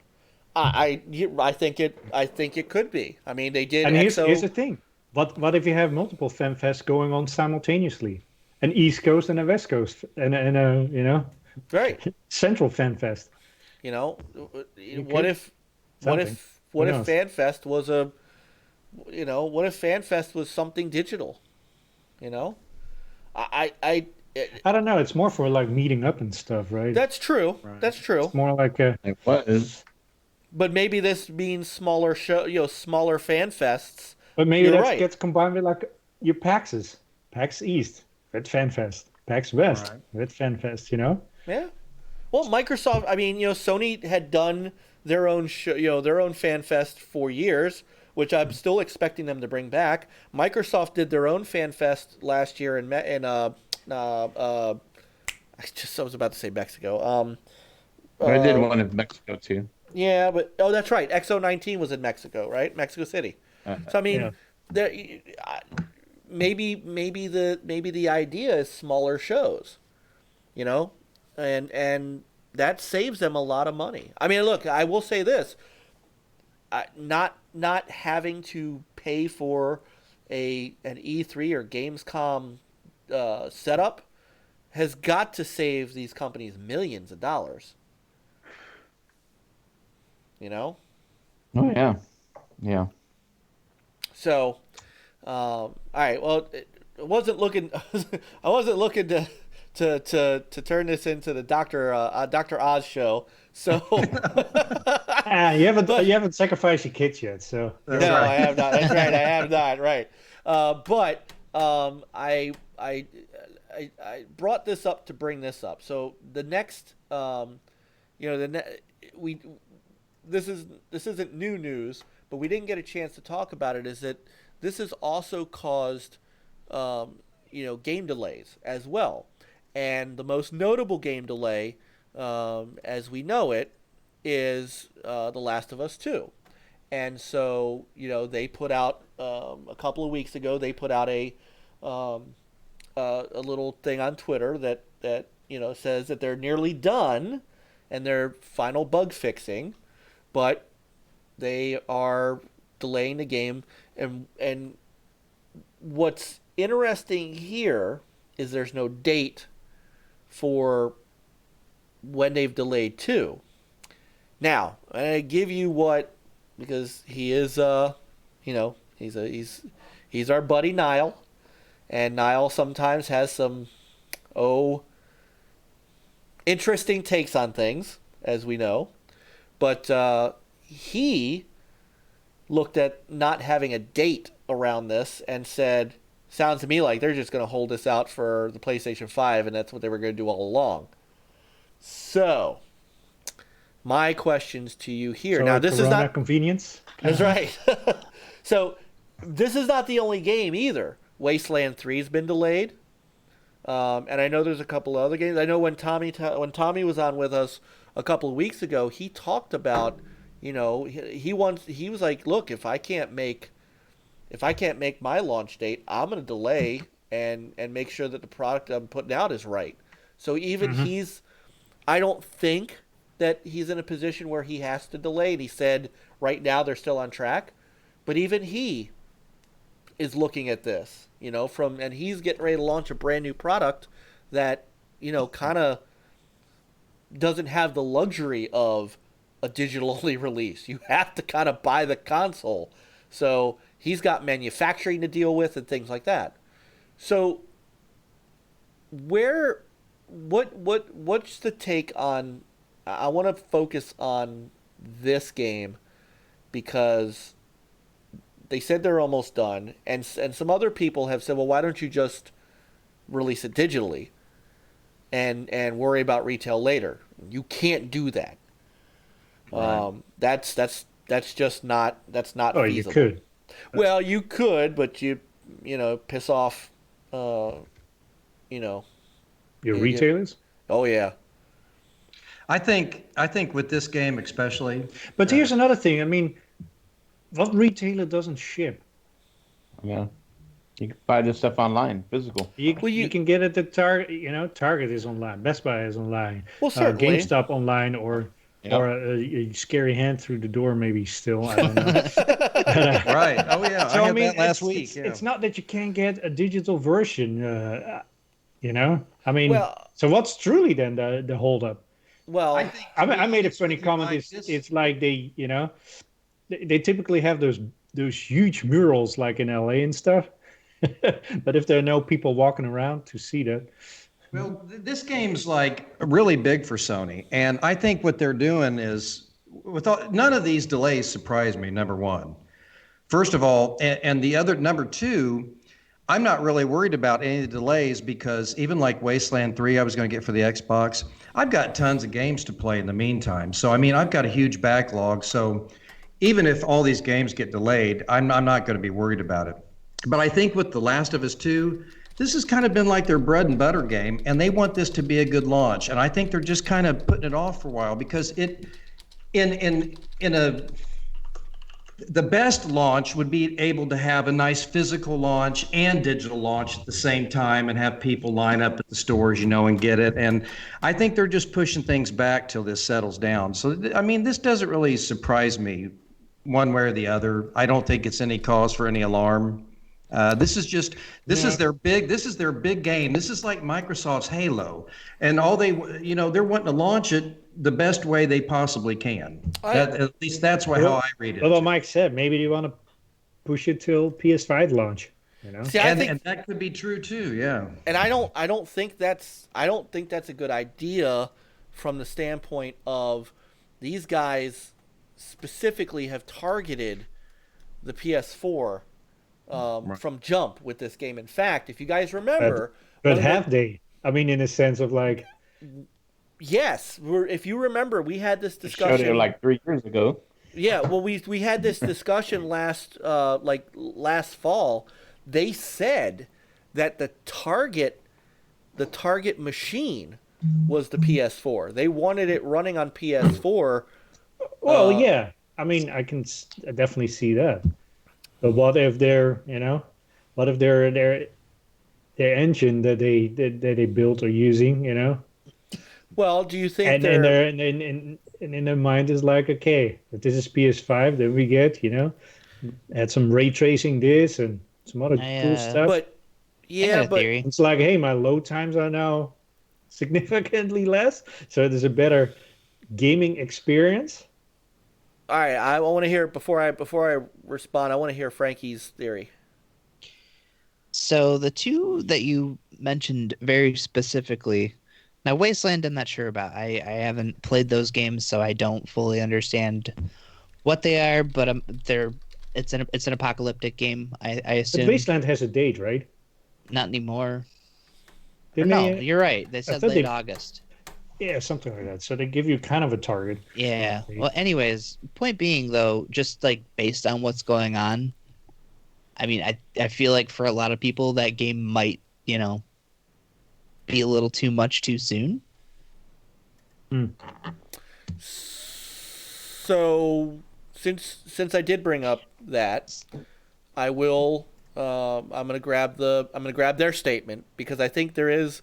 So there's the interesting difference in the two games is that, as you just mentioned, Frankie, Wasteland did give a date, and Last of Us 2 did not, which is why, and even in chat, I think De Niro said it, and I got to scroll up in the chat, but there are folks in the chat that are thinking the same thing. Oh, they're holding it out for the PS5.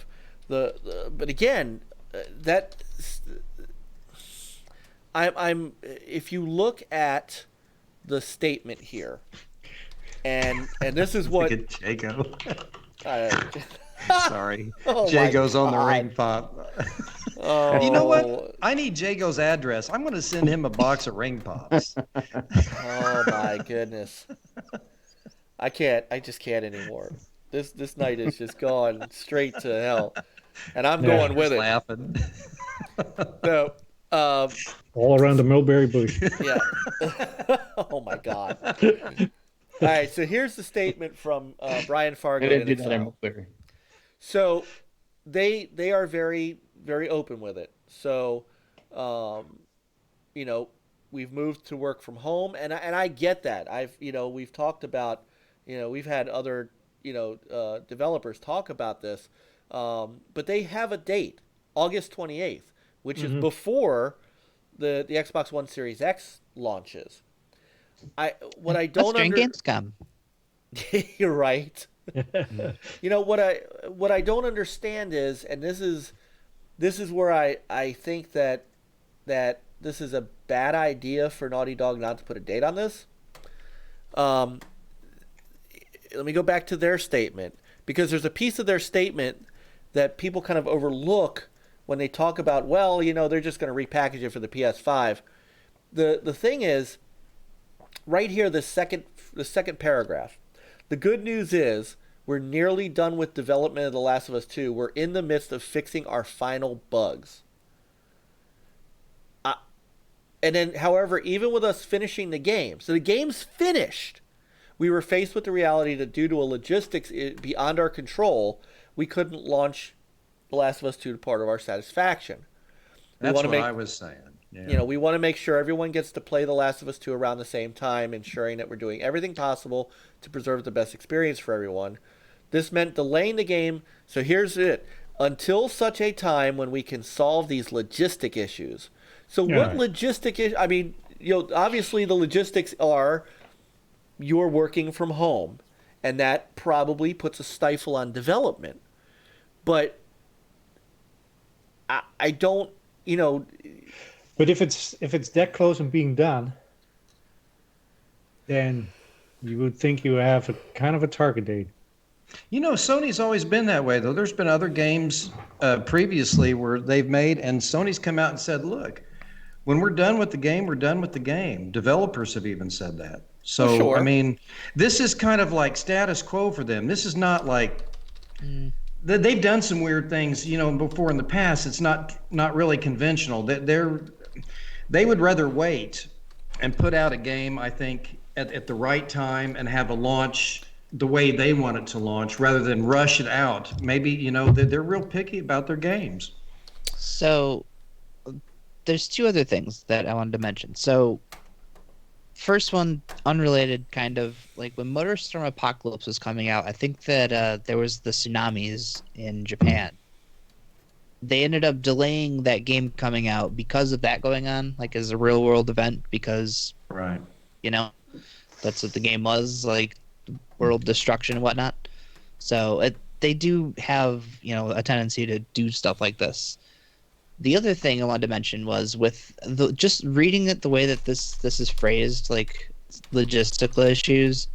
There was rumors like there were going to be shortages on certain games, like Resident Evil 3, Final Fantasy 7. If you're running out to buy them, you might not be able to get a copy right away because, I think all these games are produced in Mexico, like all the physical versions. A lot of those plants are shut down. Like they're not producing physical media right now. So I'm assuming that's probably a part of this as well. But reading this and also hearing today that, they're targeting like a limited amount of PS5s coming out. If you want like the most people possible to be experiencing this game, you're not going to launch it alongside a console that you're already saying we're going to be releasing limited numbers of. Right. Right. And I'll follow with this question. If that's really the problem, then why is Ghost of Tsushima still launching on the 26th of June? There's been no... I don't know. There's been no... In fact, that is still their pinned tweet on their Twitter feed, is that it's coming out next month. To be honest, Mike, I wouldn't be surprised if any of these games, though, with the last minute, here's the thing, with everything going on, and you guys know, everything's really crazy right now. So it wouldn't surprise me if there are some last minute cancellations. I'm sure that when they bring these games out, they want the best possible launch they can get. And like I said, that means physical and digital. And this is a game they've been working on for years. So, they're just not wanting to hurry and get it out there real quick. And like Frankie said, also because of everybody being in the uproar about this virus and people being afraid, going out of their homes or doing anything or living their normal lives, maybe there's some content in this game that releasing right now might kind of hit a little too hard home. With the kind of zombie apocalypse thing, maybe there's something to the story itself that they feel releasing it right now. Maybe they want to wait till things simmer down.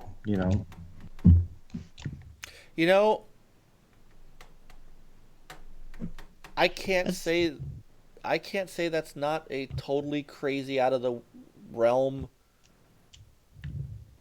thing. Now, but something you said did kind of hit me that might be a little closer, though, and that is people aren't leaving their homes. And yes, I get that you can buy this stuff on Amazon and Best Buy and all that and websites and stuff, but people still like to go in and walk into a brick and mortar shop. GameStop relies a lot on foot traffic still. That's why they're on their way out. Well, yeah, I know, but they still rely. Right. Should have been selling ring pops. But they probably are. Jesus, they're called Funko Pops. Oh, yuck. Oh God. Look at Mike. He's losing it. He's losing it.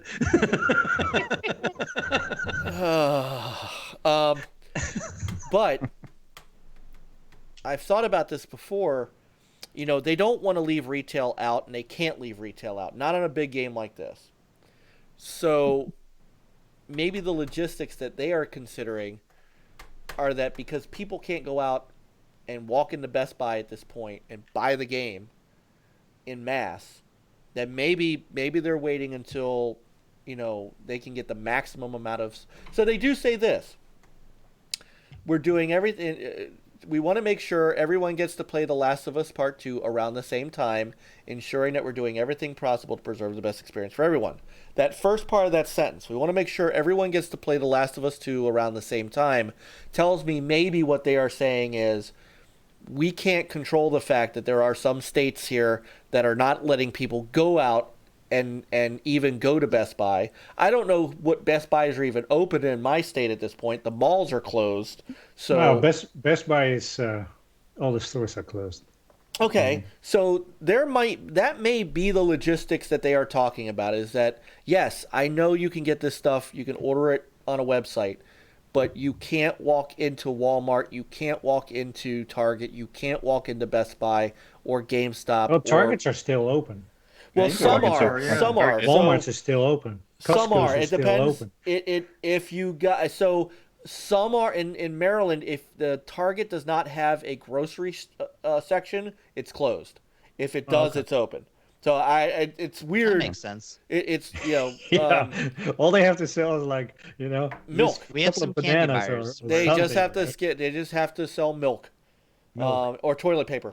There you But go. Well, The other thing though, Mike, is like the way that this is phrased also leads me to believe that they're aiming for like a worldwide launch right. date. So it isn't necessarily just like what we're dealing with here that Yeah. that they're probably thinking of. It's also like the entirety of Italy is shut down. Like there's countries that I'm assuming, and even Amazon, like Amazon has said, like, hey, we're not going to be getting in, a lot of stuff that's, non-essential product for a while. Like Amazon's prioritizing toilet paper, all the essential shit that they're getting in. So But games I are think very important. Even though who said like have your kids play games? So it's you ain't wrong. I No? 100% agree with you. now But- I don't mean to interrupt, but I got a message. My buddy that I work with, his name is Jake Malloy. His wife's actually a nurse, and this is just kind of breaking away from this, but he just sent me a text message on my phone. He said, "Just so you know, with my wife being in the hospital, she's a nurse. This virus is no different than any other new virus that we experience every year. Think of every time you go to the doctor, they don't know what you have and chalk it up to a virus. Then tell you if your condition does not improve in a week, call back." And I didn't mean to interrupt what we were talking about. This was just a little thing there. And that's from an actual nurse that's working in a hospital that's dealing with this stuff right now. All I'm saying is that we need to be cautious, but we don't need to lose our heads over this either. That's all I'm saying. My wife. but then there are works also at the so many hospital. nurses that are being Yeah. forced without working without PPE. But I think that the gaming conventions, like Peter said, I agree with that. I think that right now it's probably not necessary, and I think they can do these shows through video and stuff, and I think do just fine, or maybe smaller conventions like you guys were talking about.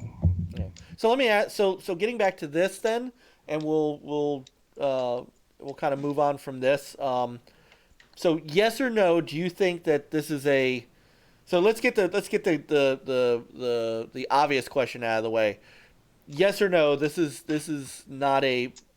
This is or is not a play to move the game to the PS5. Peter? It's not a move. Can you rephrase it again? Or It is or is not. You have your choice. It is or is not.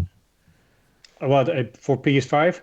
Yes, that they're using this as a way to push the game to the PS5. I agree. Yes. Okay, Chris? I don't think it's going to be exclusive to PS5. It's still No, going to be I agree. cross Not exclusive. game. But I don't know. I mean, if they don't give us a date, we got Cyberpunk that gives us a date in September. If they're trying to find the perfect time worldwide and be able to have enough production of discs, when is that going to be?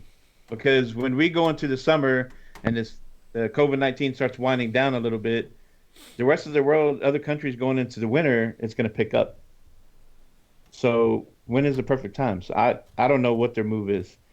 Maybe they are going to use it to try to sell more, to put it with the PS5. But at the same time, like Frankie said, if there's limited number of PS5s, I mean, the more people are going to be able to play it on the PS4. That's where they're going to make the money. So I don't know. All right, John, moving it to the PS5. Super Cooper thinks the PS5 will be delayed as well. So We far, can, yeah. Go ahead. But they said no. only if Xbox delays the Series X. Yeah. Right. All right. This is a tough one, Mike. I don't. This one could go either way. Here's the thing. We're not. If I could get inside the head of these developers, these companies, and figure out, all we can do is take the information we're given and do the best guess. From what I'm reading and the way I'm seeing it, I don't think they're delaying it for the PS5. I think that with all the craziness, they want the best launch possible. I think they want digital sales. I think they want physical sales. They want people lining up at the stores. And because of the way things are now, they can't have that. Now, this could drag out and go a little longer, and it could get close to the PS5, but I do not think their intentions are for the PS5 launch. Okay. We already had a date. They say they're putting on the finishing touches. They're talking about logistics. They're wanting they're wanting this to sell millions. So I think they're just trying to find the perfect launch date. All right, Frankie. No, I would be surprised. The only exception I could possibly see to it is them doing a Nintendo-like thing where it's, it releases on both consoles simultaneously.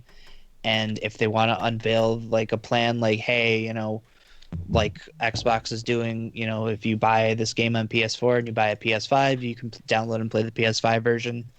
That's the only possible way I could see this, being delayed for that reason. But I still maintain it's just like you're at home quarantine. Do you really want to be playing a video game that's the same thing that you're living right now? There, Right. Some people might feel that way. Yeah, it's weird that I would never. So I will say this: I didn't think that at all before this conversation. Like that never entered my mind. But John saying it, I could see it. I mean, look, there's people that won't frickin' buy Corona beer because they think that's causing the virus. Well, Mike, it's what a about sensitive. 5G? It's a sensitive topic. Right. They're blowing Yes. up 5G boxes because they think that I can't dismiss that out of hand, John. I really can't. Well, you guys know, we all know that this coronavirus, it's a sensitive topic already. It's seen on the show tonight. We all have different viewpoints on stuff. So maybe there's some sensitive material in this game, and and that could be another issue. And they're thinking, man, we've already got a real life apocalypse, quote unquote. So maybe there's some stuff in there that I don't know. I still tend to leave by their logistic thing. To me, it looks like they're talking about numbers. If you read this, when I read these paragraphs and these sentences, I'm reading money in my head. They're talking about logistics. Absolutely. And I'm not seeing any underlying motive or PS5 launch. They're wanting the biggest bang for their buck on launch day, and they want that launch day to be perfect for this game. I mean, this isn't I don't know.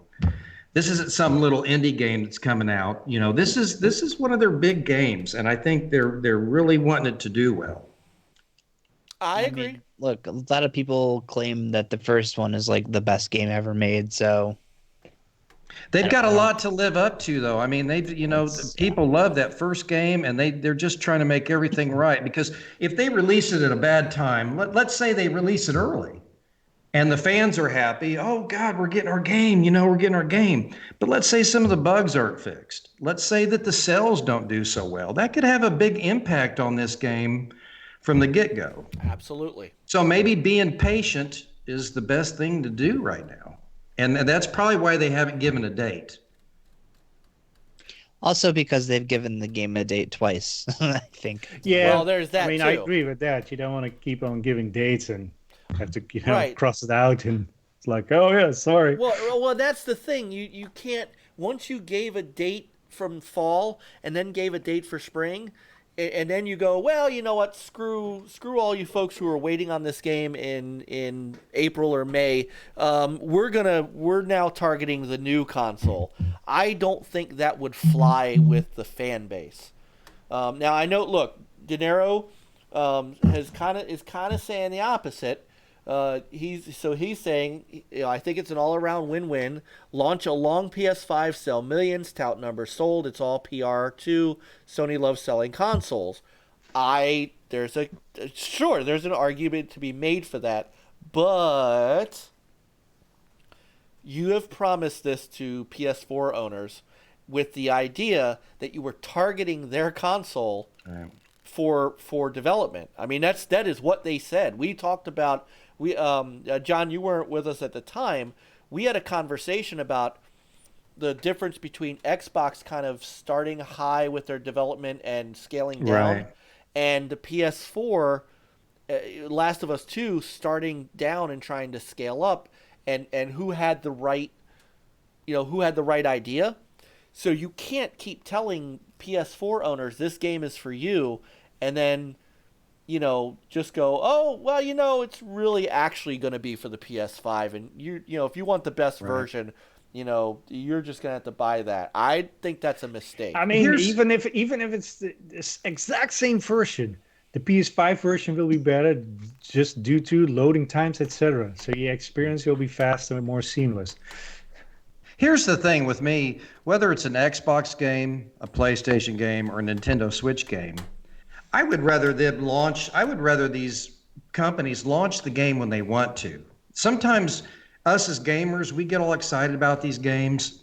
Halo Infinite's going to be coming out, just like when Ori, I was excited. I got Ori on day one. I mean, there's going to be some great Xbox games. There's going to be some great PlayStation exclusives. But in the end, we as gamers, sometimes we get real selfish. We hear about these game launches, and to me, I would rather these developers, if they've got to push the game back further, no matter what the reason, if the end result is I get a better game, I stand behind that 100%. Because, I mean, you guys, I'm sure you, Peter and Mike, Chris and Frankie, we've all got backlogs. So it's not like I don't have anything to play until these games come out. Sure, it's disappointing, but I mean, I've always been on the side of the developers, and if they feel like they need to push it back, I've never really been upset about that. No. We're not upset. Yeah. No. Look, I've said many times on this show, development. I know I've been around developers for a long time. I never get upset with a developer over delaying a game, and I get what they're doing. What I think was worth asking the question of, I think delaying a game to finish a game because they're not finished is totally fine. I think saying you're delaying a game with a cloud over the reasoning and then launching it alongside their new console would be a shady thing to do. That's my opinion on that. If they came out and said, look, game's going to come out in September. Okay. That game's going to come out in September. Cyberpunk, we're waiting on Cyberpunk. We're now going to wait on Wasteland 3. You might not get MLB The Show right at launch, John. I mean, didn't Dying Light 2 get delayed too? Dying Light 2 got delayed. I mean, there's and Jeff, we're not, again, as Peter just said, we're not upset at all. No. We're waiting on, we'll wait on this. No, I didn't mean that. I'm just saying that even no matter what these companies tell you, none of us will really know the truth behind. No, of course. You know what I'm saying. Yeah, absolutely. I just think if all of a sudden the release date is, the day the PlayStation 5 is released, somebody's going to have to answer a question or two. That's my opinion on it. That may be, but I tell you what, I'll be one of the guys that's buying that game and playing it and having the time of my life. Well, certainly. No. Certainly. Well, better than buying it. It be like, hey. But I kind of agree Pop. with Mike. Natty Red Pop. I'll be eating a ring pop and playing at the same time. No. But like I agree with Mike, because Last of Us 2 was shown how long ago? 3-4 years ago? Yep. And here we are, You know, and of course nobody expected this, the coronavirus and all No, this. of course not. And it probably would have launched, you know, allegedly would have launched on the date they said. But if they are in a way kind of saying, well, let's kind of push it towards at the same time when the PS5 launched, it kind of helped with those sales and blah, blah, blah. It is kind of shady because people have bought how many PS4s in response of seeing The Last of Us 2, and people, they said this was going to be for the PS4. I mean, sorry, PS4.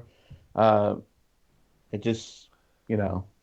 But does it change? waited a long Does time. it change the fact that it's still for the PS4, even if the PS5 did launch? No, I understand no, that. but not at all. You know what I'm waited saying? yeah. half That a doesn't gen. change. People have been waiting half a gen of the PS4. Right, The right. Last of Us 2. The last time anybody played Last of Us, a game, well, when it came out was last gen, and then they remastered it for the PS4 So About here a we year go. later. Here's All another through thing. Say it a comes whole out at the gen, same time you know. as the PS5 launches, right? Yeah. I mean, at that point, don't you wish there was like, you know, a PS5 kind of enhanced version, like what they're doing with Cyberpunk? Man, I You don't know. I'm If they, I'm real laid back to all this stuff, guys. I mean, I guess I'm a bad none of this You stuff are like a bad affects me. person. No, I'm not saying that it No, it doesn't affects You know, affect they're but holding what it I'm out- saying they're is, like, holding it I out mean, you're to- excited about a PS5. Well, Right. I mean, now it's like, why? I mean, they're Oh hol- no, they're- there's plenty of other reasons to. But it's the same reason I'm Godfall. excited for Come a new on, Xbox. Godfall. Well, no. It's hey, it's get off your it- pony horse. Come on. it's not- Don't, it's- don't feel like you're being attacked. I'll ride it all because night you're long if pony. I want to. Come on, geez, Yeah, come on.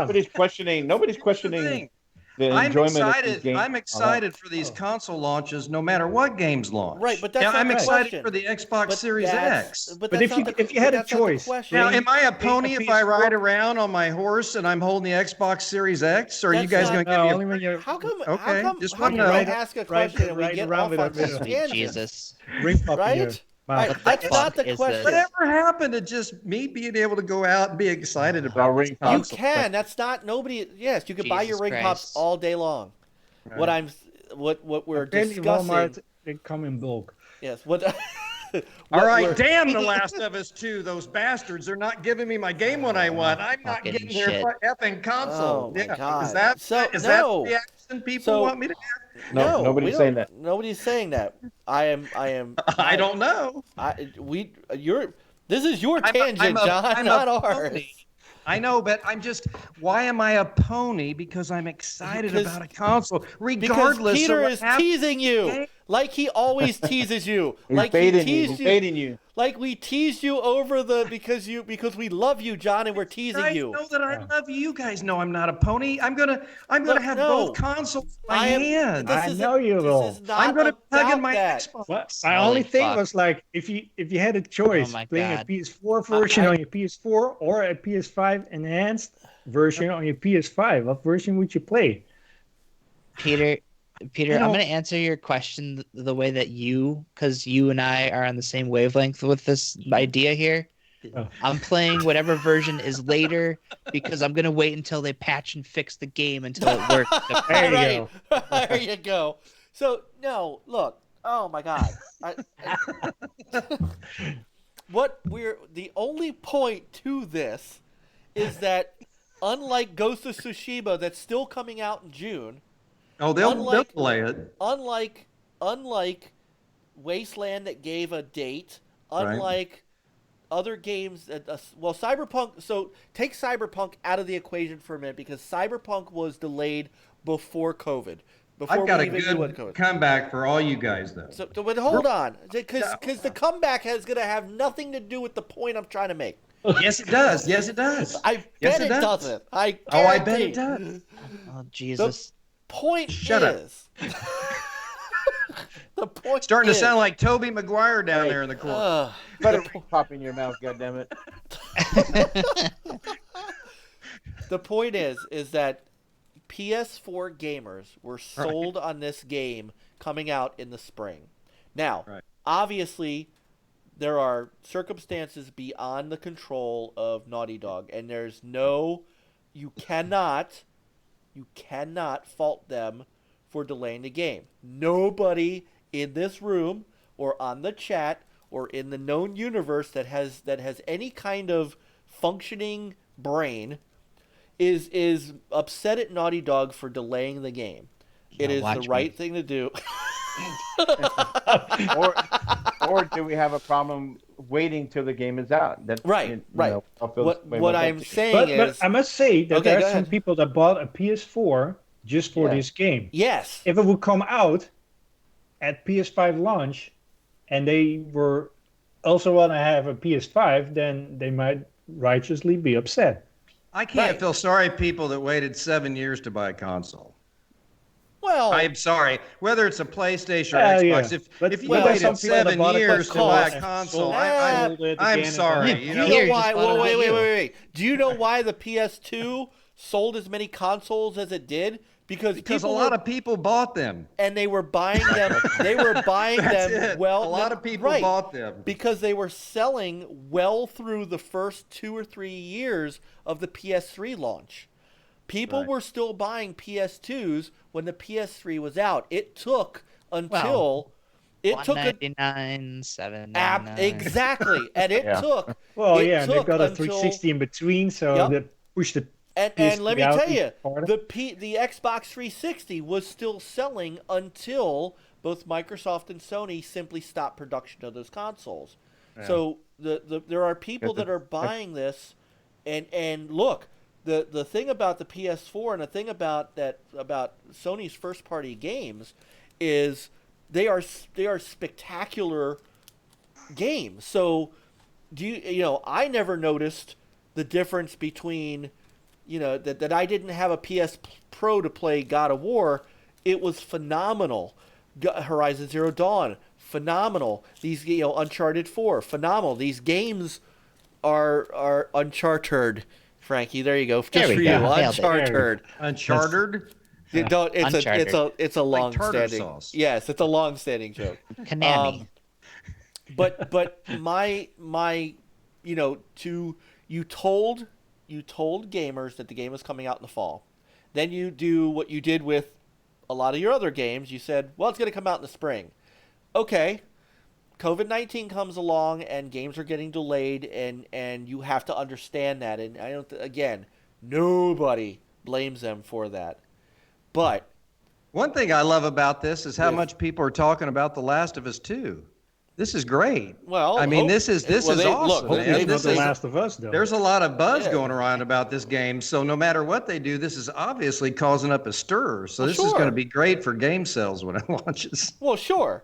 So but looking around the landscape where everyone else has given a date coming out of the summer, and you have one of the other games from Sony's first party studios, still on track to come out in 2 months. You know why, right? Why? It's because Sucker Punch is the better developer. That's all there is to it. Sucker punches them right into the ring. But wouldn't they also be in the same situation as physical production for logistics? Right. That's what I'm thinking. Yeah. So I'm hoping that this is not, and the only reason I even thought about it was because Niall said something about it. And I'm like, you're out of your mind. There's no way they're going to do this. And he started to say, see, look, he's in there. And he I think said, it's and a he said that. conspiracy. He I think said it's a Ghost. conspiracy theory. They want to piss off over 100 million PS4 owners and delay it for the PS5 launch. I'm sure that's what they're thinking. Yeah, the 10 million who are gonna buy it are real sad. Right. Just- But that's, when you have those other things, and I think that is a bad idea. I think that if that is the idea, I think what they need to do within the next month is actually, and they could do this. They could come out tomorrow and actually give us a date. Say, okay, after taking a look at the landscape, knowing what we know, Labor Day. Mike, I tell you what, if they delay it till the PS5 launch, I'll buy you a copy of The Last of Us 2. You No, heard it here. no, forget that. Buy him. No, his, I will- I will You buy guys are Mike's buying it. You're Xbox already. Are you, Hold are you on. gonna You're get him the already. PS5 version or the No. PS4 version? Look, you are already getting me an Xbox Series X, so you don't have to get me Ghost of No, I Tsushima got as well. that too for Mike already. Yeah. Yeah. So, I'm just inexpensive on this show. that's that is my.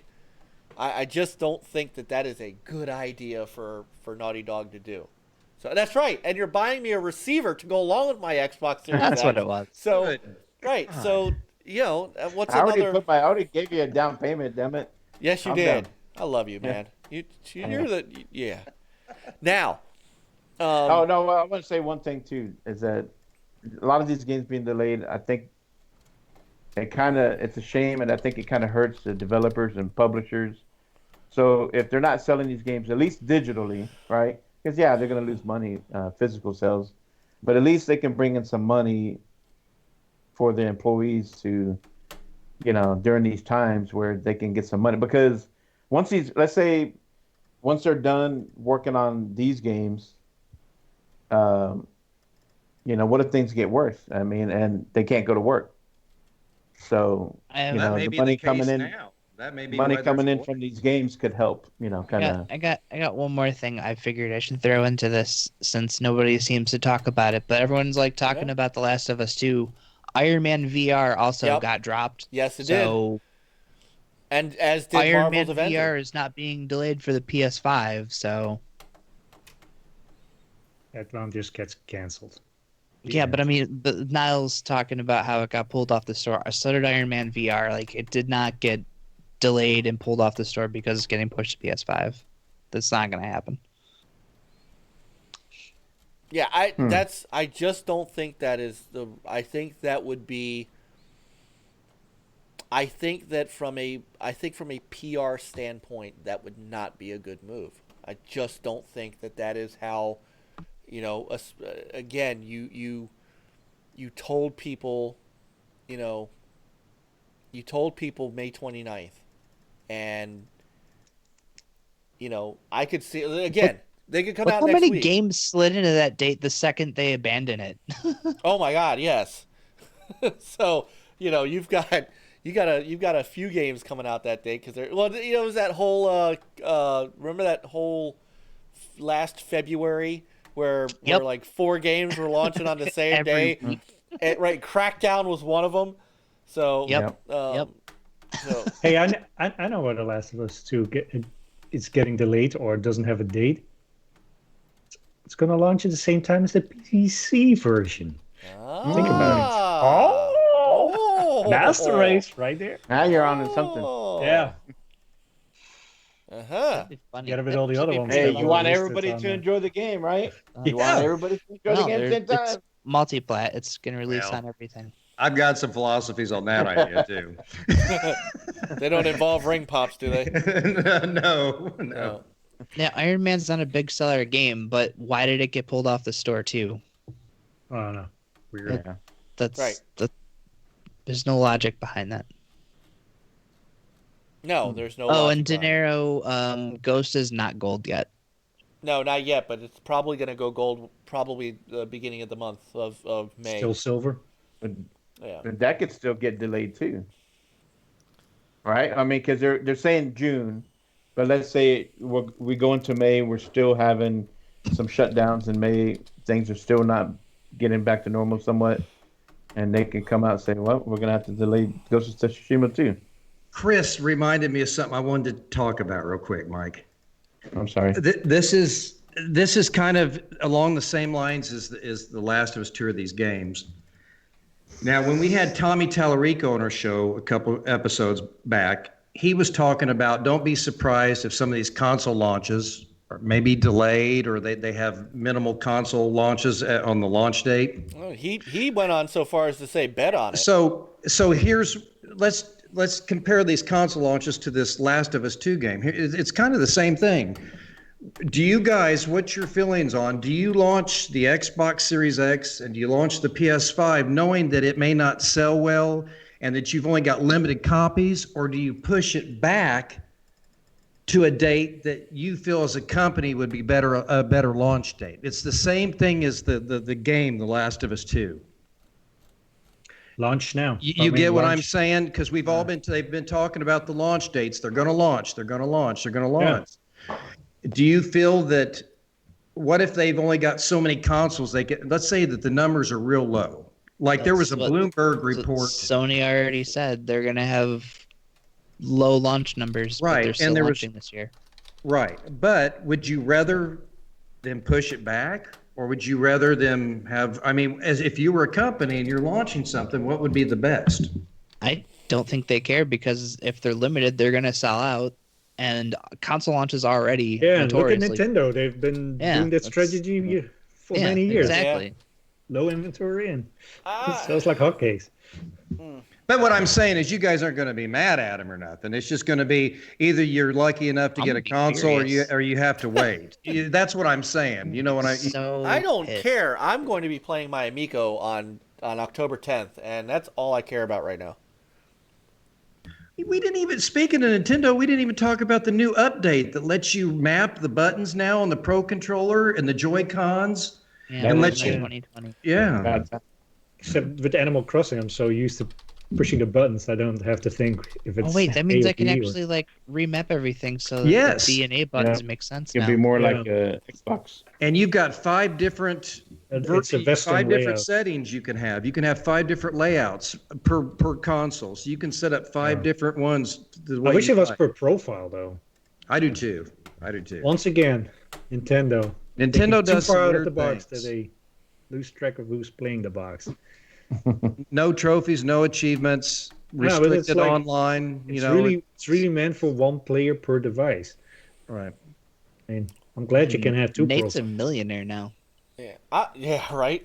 I'm surprised that the Switch is still doing so well because really it relies on being up on the rooftop party or in the basketball court in order for you to really enjoy it.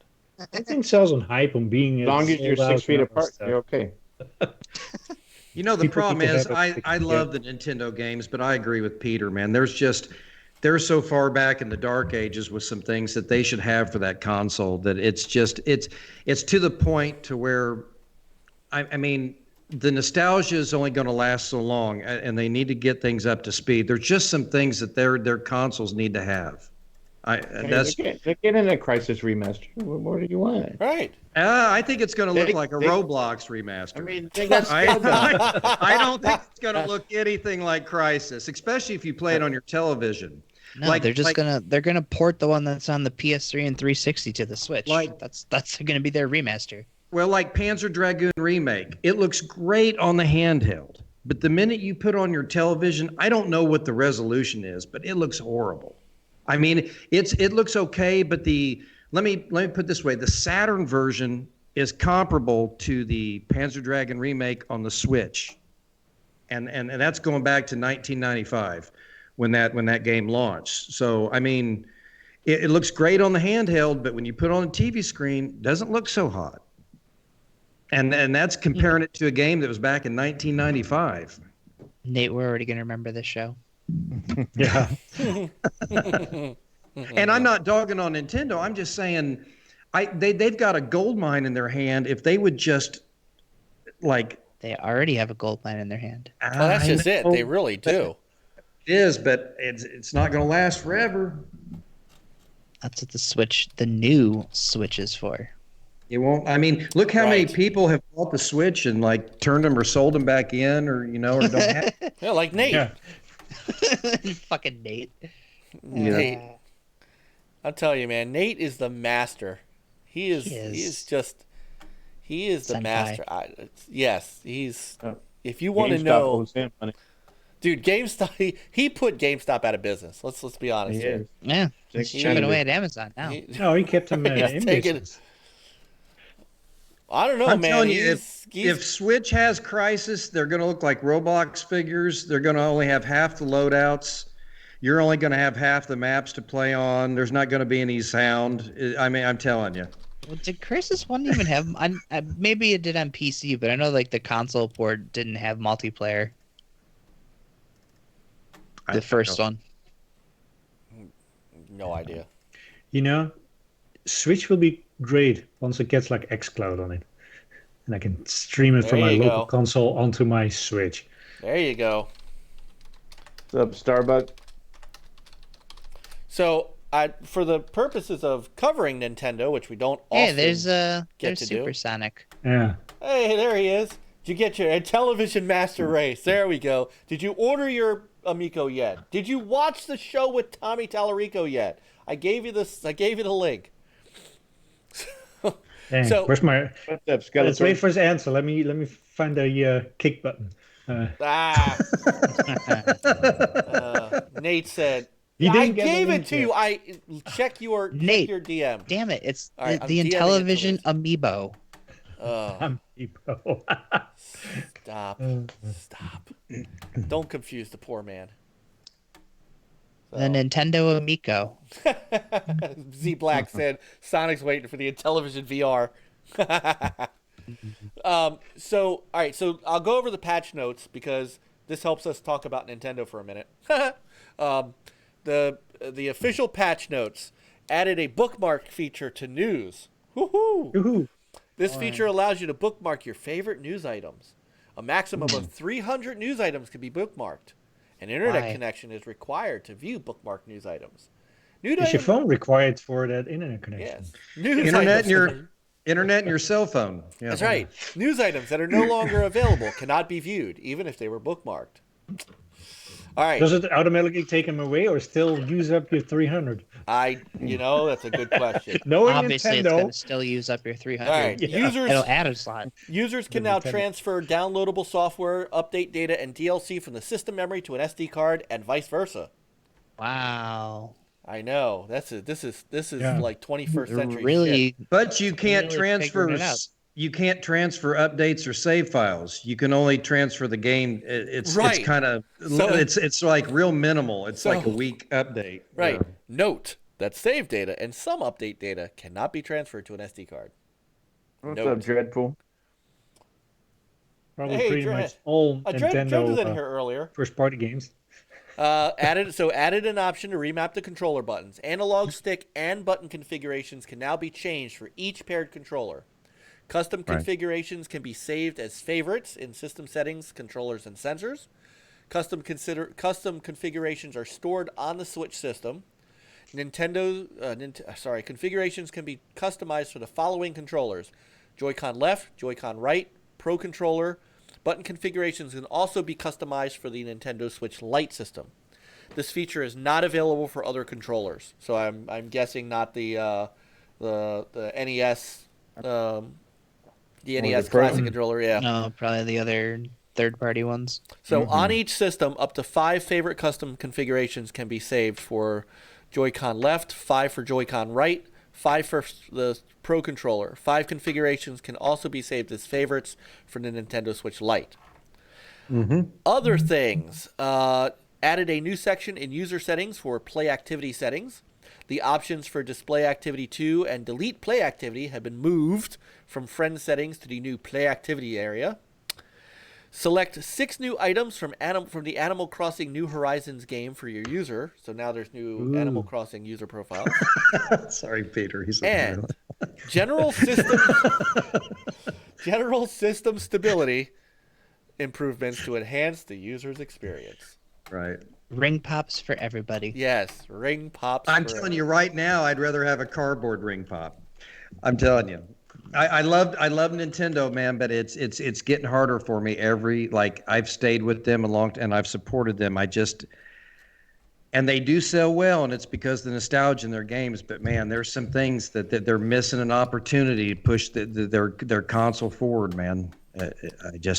You can get Labo. That's cardboard. Yeah, Right? you can get the. My the wife, yeah. that's the one thing. She's giving me free reign. Like I can buy whatever I want. But if I come home with a piece of $100 cardboard, she's gonna kick my ass. Record it. Probably says, "What a pizza." I'm gonna send you a I Labo just- kit.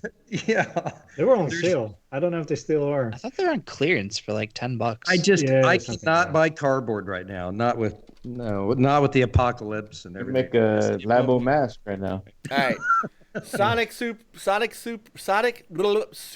Station. Check your DM. Check your Twitter DM. I sent you the link again. Hey. So I will say, this Nintendo with this update and everything, the mapping, Sega Dreamcast didn't do that. No. no, it did not. It didn't need have to. updates. You know why? And it 'Cause ain't gonna perfect. do that. And it ain't 'Cause gonna it do that didn't. now. Didn't have to have them. That's true. No, the buttons were perfect to begin with. They were. Yeah. It's exactly it. Hold the trigger in Grand Theft Auto 2 to run. Yes. See, in this Yes. this perspective, Sony was smart with their triangle, square, X, and circle. Because I mean, there's no They're logic cross. to that.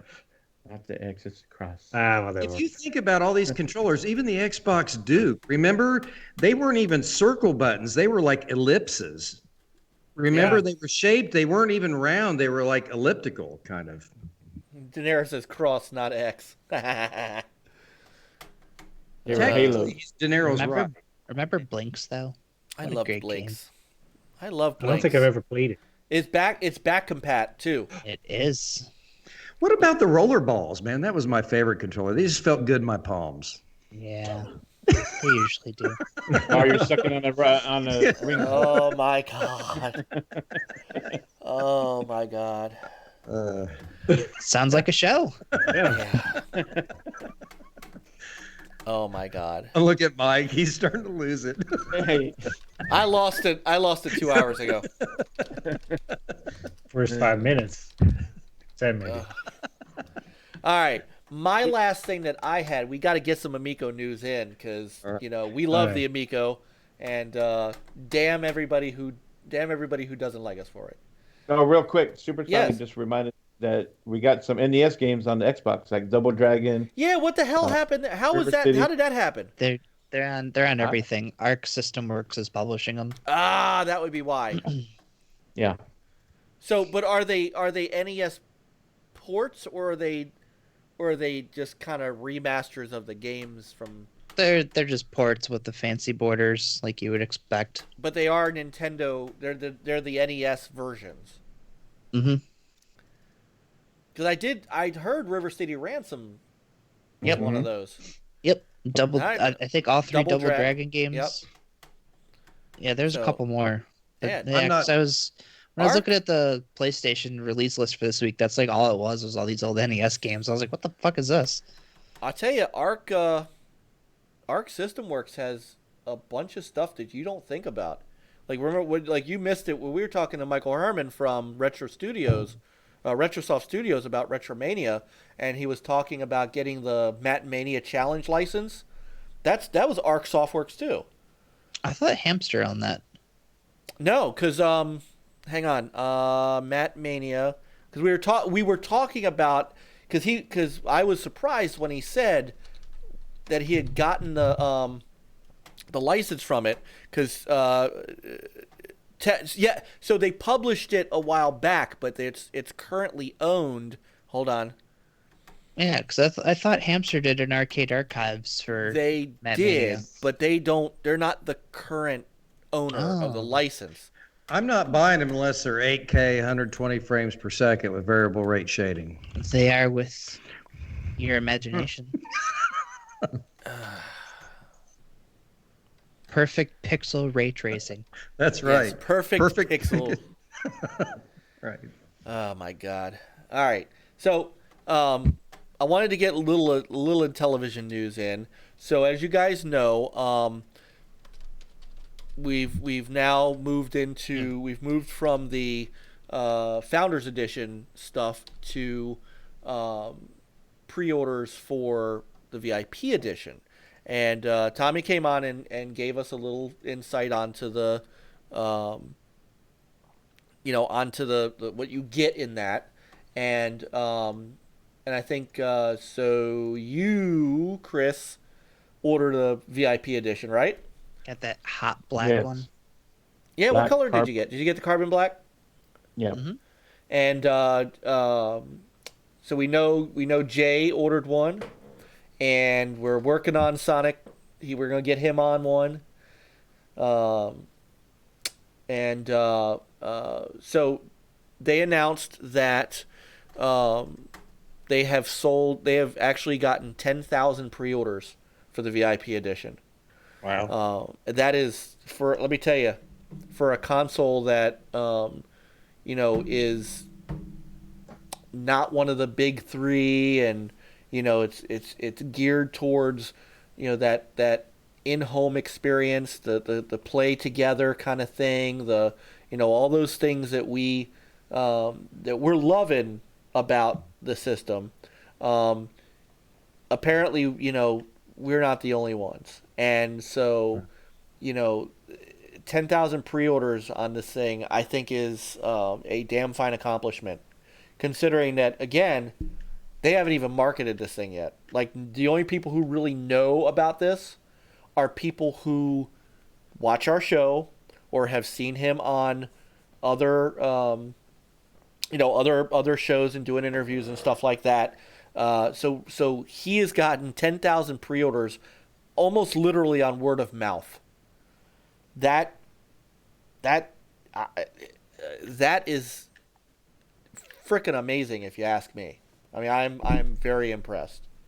Oh, I'm Mike. You got me excited about. In fact, you guys know how much I love ring pops. I'd give up ring pops forever if it meant a choice between ring pops and this Amico. It's definitely the Amico. Well, but you can have both. No. But if I had to come, I'd gladly give away the ring pops. The eyeballs at the end there look like a ring pop. They call out to you, John, pop me, John. Pop me, John. Pop, drop, and locking. Oh man! All right, now, okay. So, for those, Open Every Box already answered it. The VIP version is $249 for the black and white version and $279 for a wood grain version. And Sonic. So skiing is a pack-in game. Astro Smash is a. Let me bring up the pack. See, get me started. We'll be here for another hour just talking Amigo. That's all right. You said 5 hours tonight for me. No. You got 3 minutes. Peter wanted us to go 5 hours. You got 2 minutes. You got 2 minutes. Oh no, this is the pack-in announcement. So the pack-in games that you're seeing here, Right. Astro Smash is a pack-in. Shark is a pack-in. Skiing is a pack-in. That's 3. We say Farkle, the dice game is 4, and Cornhole is 5. So There's going to be a sixth 6th one, Fifth Tree. yeah, and I'll tell you what. So I want to give another plug to Open Every Box's interview that he had with Tommy last week, because something Tommy said, which I thought was awesome. He goes, "There ain't no way, there ain't no virus that's going to stop us from, that can stop us." So he is hell bent on releasing this thing in October, and look, I wish this thing was out. I honestly wish this thing was out now, because this would be the perfect thing to have with my kids. To be able to play. Like, I showed my 10-year-old the Astro Smash video today, and said, this is what's coming, because he's like, I forgot what we talked about, but he's like, I was like, well, it's, I forgot where it even came up, and I said, well, I played the Intellivision when I was your age, son, and I showed him the Astro Smash video, and the beginning of the Astro Smash video has the old Intellivision version, and he's looking at it, and he's like, "Did all games look like this, Dad?" Yep. Pretty much. This is what all the games look like. Here, I'll bring that video up too. And he was like, they were all like, "You like these kind of pixely games?" Which is how he calls them, pixely games. You know what, Mike? I just had an epiphany. There's the original Star Trek communicator that Captain Kirk used. It looks just like the controller for the Amico. Pull up. Do you have? Well, you can't pull. You need to pull that up sometime. The original Star Trek communicator. It looks just like the controller. Yeah, you're right. The first one, not the one that. Yeah. Yeah. Not the one that Chris Pine, who got his ass kicked in every Star Trek movie, that one, used. no. So, but I showed him this video, and he was like wowed. I mean, the more I see on this, I'll say it again, the more I'm having trouble waiting until October, and I don't. I am more excited for this than I am for the other two consoles. I can't put my finger on it, but this is maybe. I mean, I don't blame you because there's not a rush really to jump on the PS5 or the Series X. No, there you isn't. can still enjoy a lot of the same games on your current. Oh, there is for me. I'm a console hugger. I got to get them day one. We know you are. I'm getting them both day one. I don't care. I'm excited for all of them, actually. He's gonna get the creepy hands to hand him the box through the door. All joking aside, I'm telling you, it's a labor of love trying to support and buy all these consoles, but I'm gonna try to do it again, man. I'm excited. I'm like a big kid, man. I'm excited about all of them. See De Niro's comment. Find Yes. someone who loves you like Mike loves the Amico. He says no games, derpy derp. Oh no, it's he's talking about Nile, who's being Nile. I don't know how you guys tolerate him. I don't know. No, because he's like that Frankie. cousin. He's like that cousin you have at the party. Frankie's like no Stay soup away for from. you. No, I don't think Tommy will send it to me first. We're not that close. So yet. But hey, Tommy, where is he? Ah, damn. All right. So I mean, but it's a genuine excitement, and that's why I feel so good about and positive about what I'm spending my $300 on, and this even has me more kind of excited than some of the retro. Like I was looking at that Polymega, and the Polymega is there's some people out there on YouTube that are beta testing it right now. This kind of breaks my heart, though. You've got all this money to buy that, but I've got to buy you all these consoles and stuff, Mike. Well, it just doesn't seem fair. Well, you're the one that's excited. Yeah, right. That's right. It's only fair. Oh, dear Lord, my wife's going to kill me. Yeah. Hey, now no one's asking you to buy it. You don't have to understand what you don't have to understand. It's just very good, and we've been able to see some stuff, and we've been able to, and we got a little inside track. It's not a secret. We shut the show down early a couple of weeks ago. So when he came on, because he said turn the show off and I'll show you some stuff. So we can't tell you what it is, and we won't, because that's not that's not who we are. But I will tell you that the things that I saw that I can't talk about, I can't wait until we can talk about it. I can't wait. I can't wait until we can say, hey, we knew about this back in February. Because there's some really cool stuff, and some really things that very unique. Yes. Yeah. And I am unique going features that other consoles don't have, and they probably won't. And probably right. Definitely won't. And I can't. Yeah. I am confident, 110% confident. I am going to be able to enjoy what I enjoy on that console, and playing with my kids, and playing Moon Patrol with them, and playing Astro Smash with them, and Snafu with them. But then I know that I can leave them alone to play on that console with the games that we know are coming. And I know that we will that I don't have to worry about what my kids are downloading. I don't have to worry about what my kids are playing, and I know they're going to have fun with it. And that's really all I care about. Well, and I mean, that wood grain trim, man, that sold it for me, man.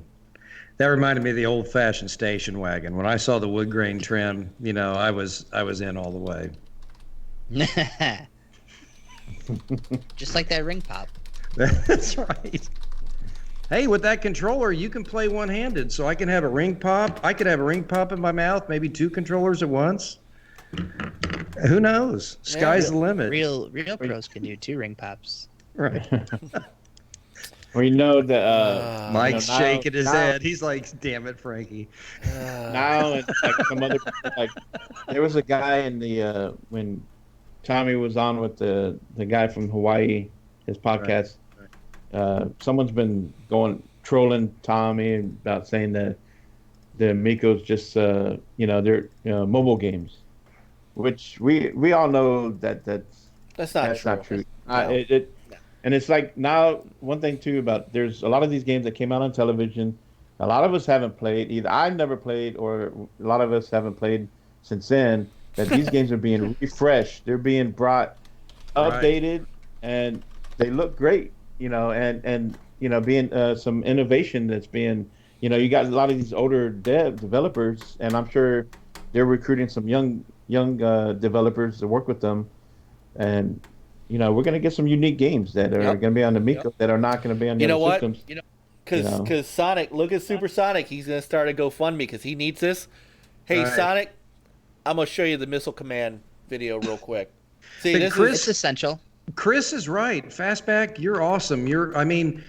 They don't have to do much. If they can keep that original gameplay with improved graphics, man, that's going to be awesome, especially for us old school guys. Yeah, so that's perfect. Yeah, and he's going to work with developers out there that, hey, maybe, they probably done some indie games for, PlayStation and Xbox and Switch, but now, they look at this Amico and they can do something unique for the Amico system. So I look forward to it. I mean, because it's just another. The Amico it deserves to be in the gaming system along with the PlayStation, Xbox, and Switch, and it's going to bring its own unique and innovation to the gamers. I mean, and if it's not for you, it's not for you. It is what it is. But it's going to be fun. Yeah, I wish I could fast forward the video, but I'm trying to get to the point where it's. Stop. Oh, and then, Super Sonic, he's probably the way he's gonna do a GoFundMe is that you go watch his stream of paint drying, and then you just donate some money because it's exciting. Yeah. Oh yeah. Yeah. Mike, he doesn't know what Earthworm Jim is. I know. Who's that? That's okay. Here we go. So, 8-player. Now they're doing 4-player here, but I think he said, see where it said controller 8 freaking player Missile Command.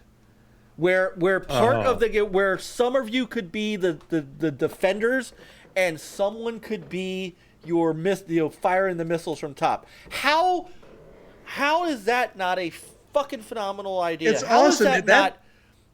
How is that not? I mean that's innovative without having to. And I'm not disparaging the PS5 and Xbox One or anything like that, but that is innovation without having to worry about, does my game have ray tracing in it? Does my game can it take advantage of an SSD drive? That kind of thing. This is 8-player Missile Command where you could play competitive 8-player Missile Command. That's taking a game that many people grew up on and loved, and innovating it. And that I'm here for that. And that game's going to cost what, $6, $7, $8? Because all the games are going to be between $3 and $10. So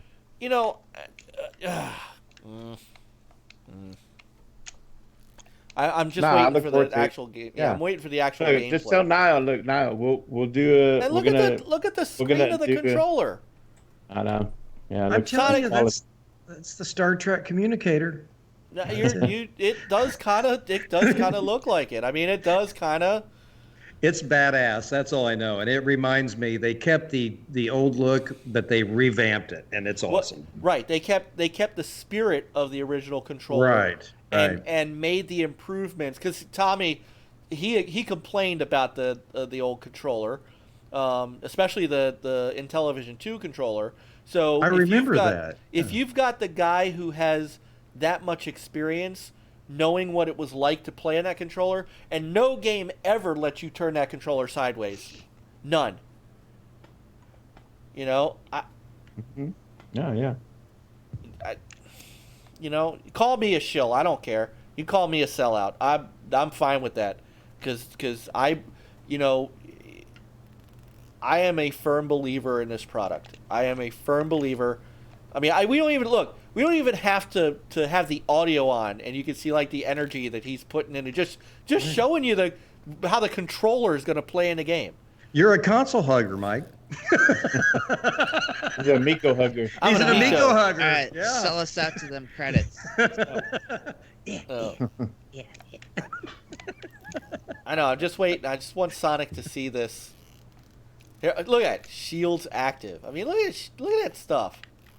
That's all right. Okay. All right, Sonic. Do me a favor. Go to the Intellivision YouTube page. You can actually check this video out, and they've got a breakout video. They've got say that Astro Smash breakout, Sideswipers, which is that car game that and he was showing a video on that. And a bunch of other stuff. Can we say anything on that? We can't say. We cannot. We cannot. No. There's gonna be a surprise with the cross. No, there's not.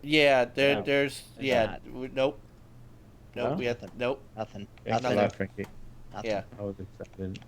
No, we are sworn to secrecy on some things here. Mm-hmm. So Yeah. No. Yeah. Okay. oh, since he mentioned breakout, there's breakout. Oh yeah, look at that.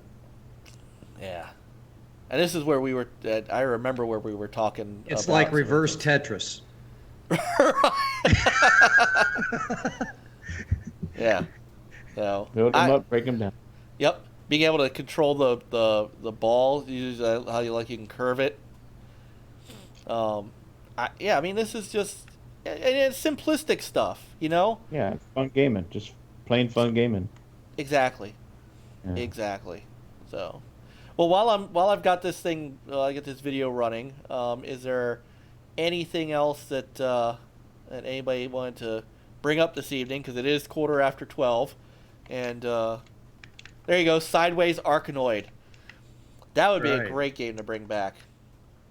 So, anybody have any other news or topics or things they want to bring up before we call it? Nope. No. No. Not you, Frankie, because I know you're. Yeah. All right, No, can't think of anything. But I think we touched on quite a bit. So we did, and, Oh, and, I'm, yes. and I'm sure John, we forgot some 30 stuff. seconds. 30 seconds. Go. Do the thing No. for your reviews. Panzer Dragoon? There, 30 seconds. Oh, shoot. All right, you start off as Kel, a hunter, and... No. Your thing, your website. Oh Oh. yeah. Plug the site. If you go to technofabulousgamereviews.org, I've started this webpage where I'm doing game reviews now, and I've got a game review up for Panzer Dragoon, the remake, and MLB The Show 2020. Probably within the next week, when I get finished with Ori, I'll have my review up on Ori. But I plan on bringing some things lately. Maybe something on my banner. Maybe I can add some NLG stuff. But just writing reviews. I've always liked writing, and so I'm going to be doing that. So if you're interested, you can check that out. That's it. All right. Did everyone say, what was John's throwback video? Ring pops, and boy, did you miss it. All right. What? So I heard a. Oh yeah. Go ahead. no, Josh. just real quick. On Xbox.com, there was some kind of quick glitch preview of something that's coming in 4 days. I think it's a Cyberpunk because it was already leaked out that the new Cyberpunk Xbox X edition. Oh, like, well, they're and probably I- giveaway? No, it's a bundle and it has a custom Xbox One X that's a Cyberpunk. Oh, so it's a giveaway. I saw that. Right. I don't think it's a giveaway. No. No, there were they people showed the saying box. that it didn't look too cyber. It was like black, red, and silver, something like that. Chris, something like that. No, it looks like a chip. Yeah, look, There were people complaining. I thought it looked nice, but some I thought people it said looked it. cool. I thought it Yeah. looked cool, but Plus, I'm interested in to see, when Xbox does custom consoles, there's also some custom sounds, or like the light might be a little bit different. So yeah, I'd be interested to see some. I Keep just an eye out for. I just think for it's great that they're doing a custom console like right when the Right. new one is coming out. I know, yeah. But Yeah. better late than never. I mean, Yeah, I but I guess. mean, not everybody's gonna jump on the Series X either. So people look at this and be like, "Cool, I'm gonna get that." They're gonna play on the Xbox One X for a while.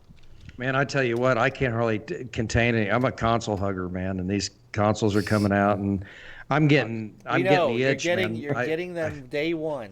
I'm getting them day one. No ifs, ands, or buts. You're I'm getting getting them day them one. day Z. He's gonna be If I sitting there can, watching them download updates with them ring pops, just going to town on them. Unless this virus messes everything up. I can't really say that, because when those things go up for pre-order, I'm just going to pay cash for all of them and buy them up front. Yeah, But I don't know. I may be too late. There may be only so many. I don't know. Yeah, you may have to fight. You may have to fight someone in the octagon for it.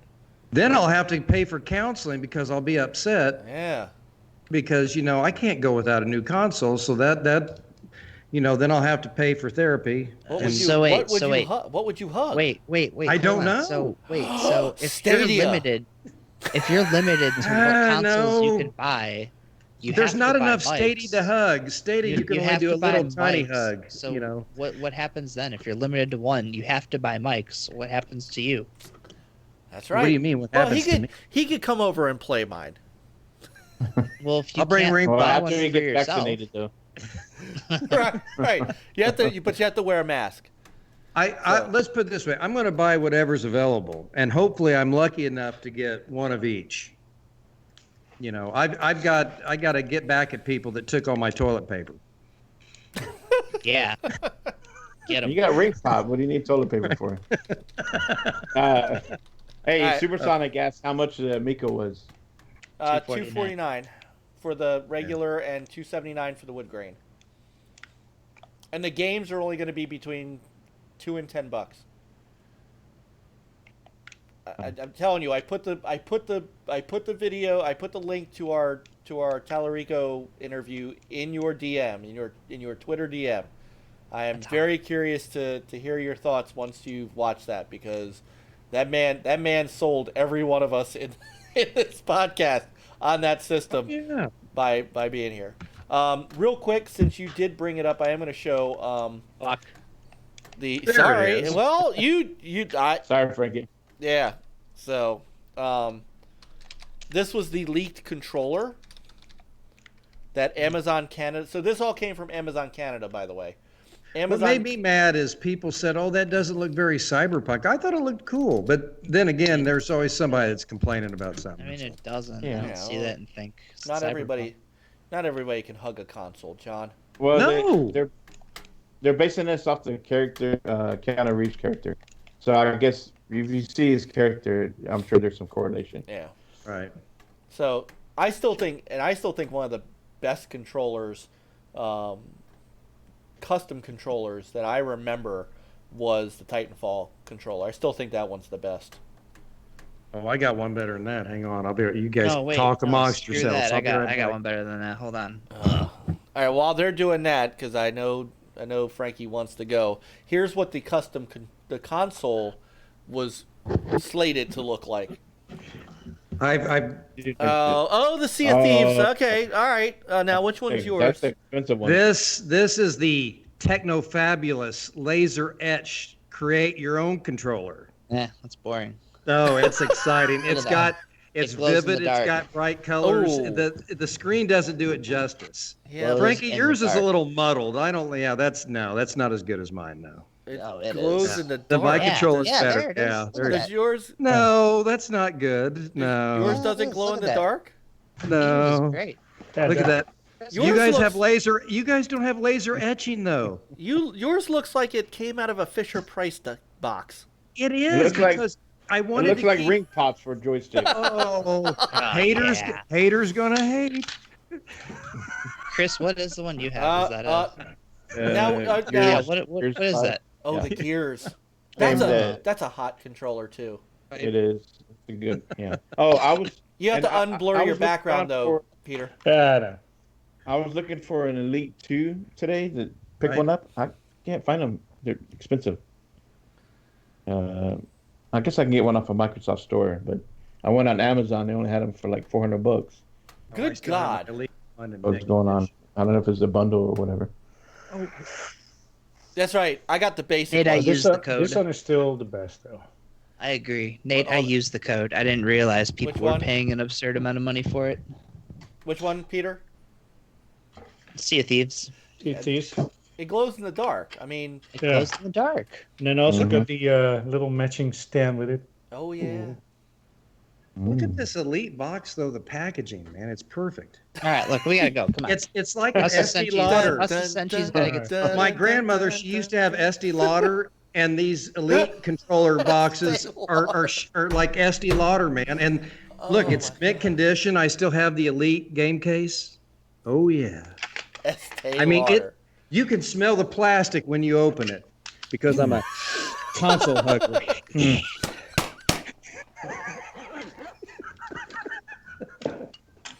I'm done. I am done. I'm finished. I have reached the zenith. Right. ring pops have that effect on people. Right. Like and subscribe.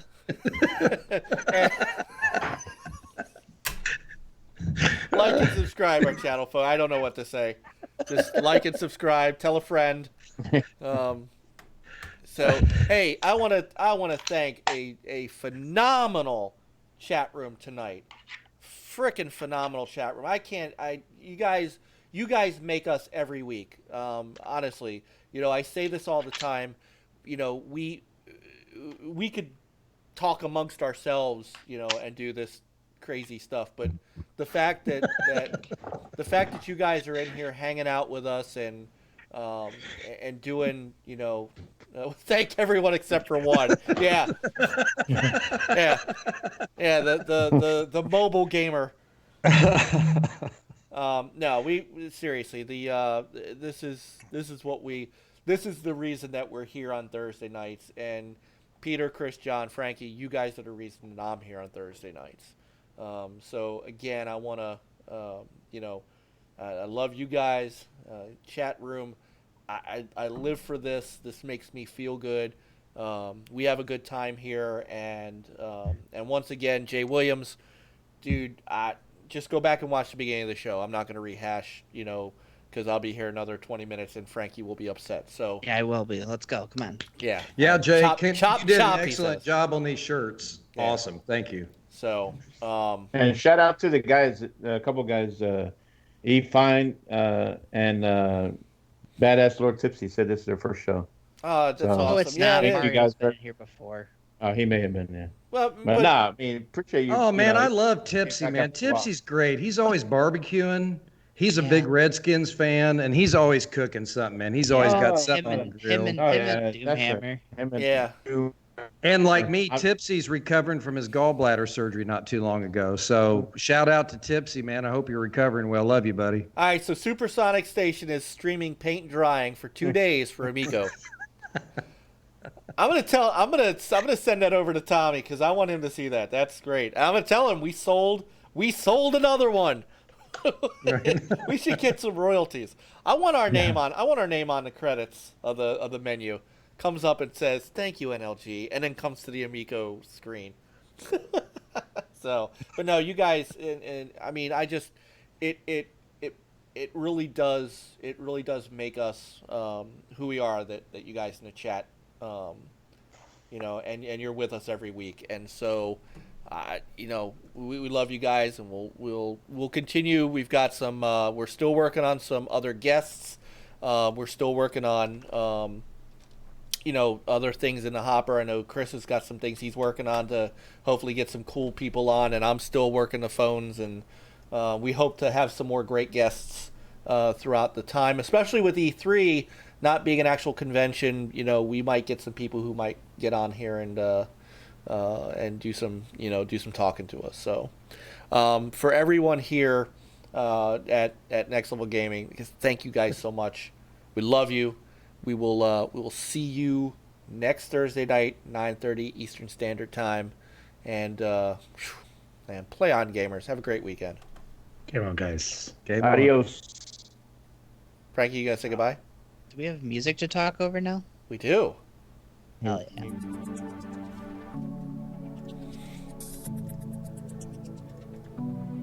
You mean like this?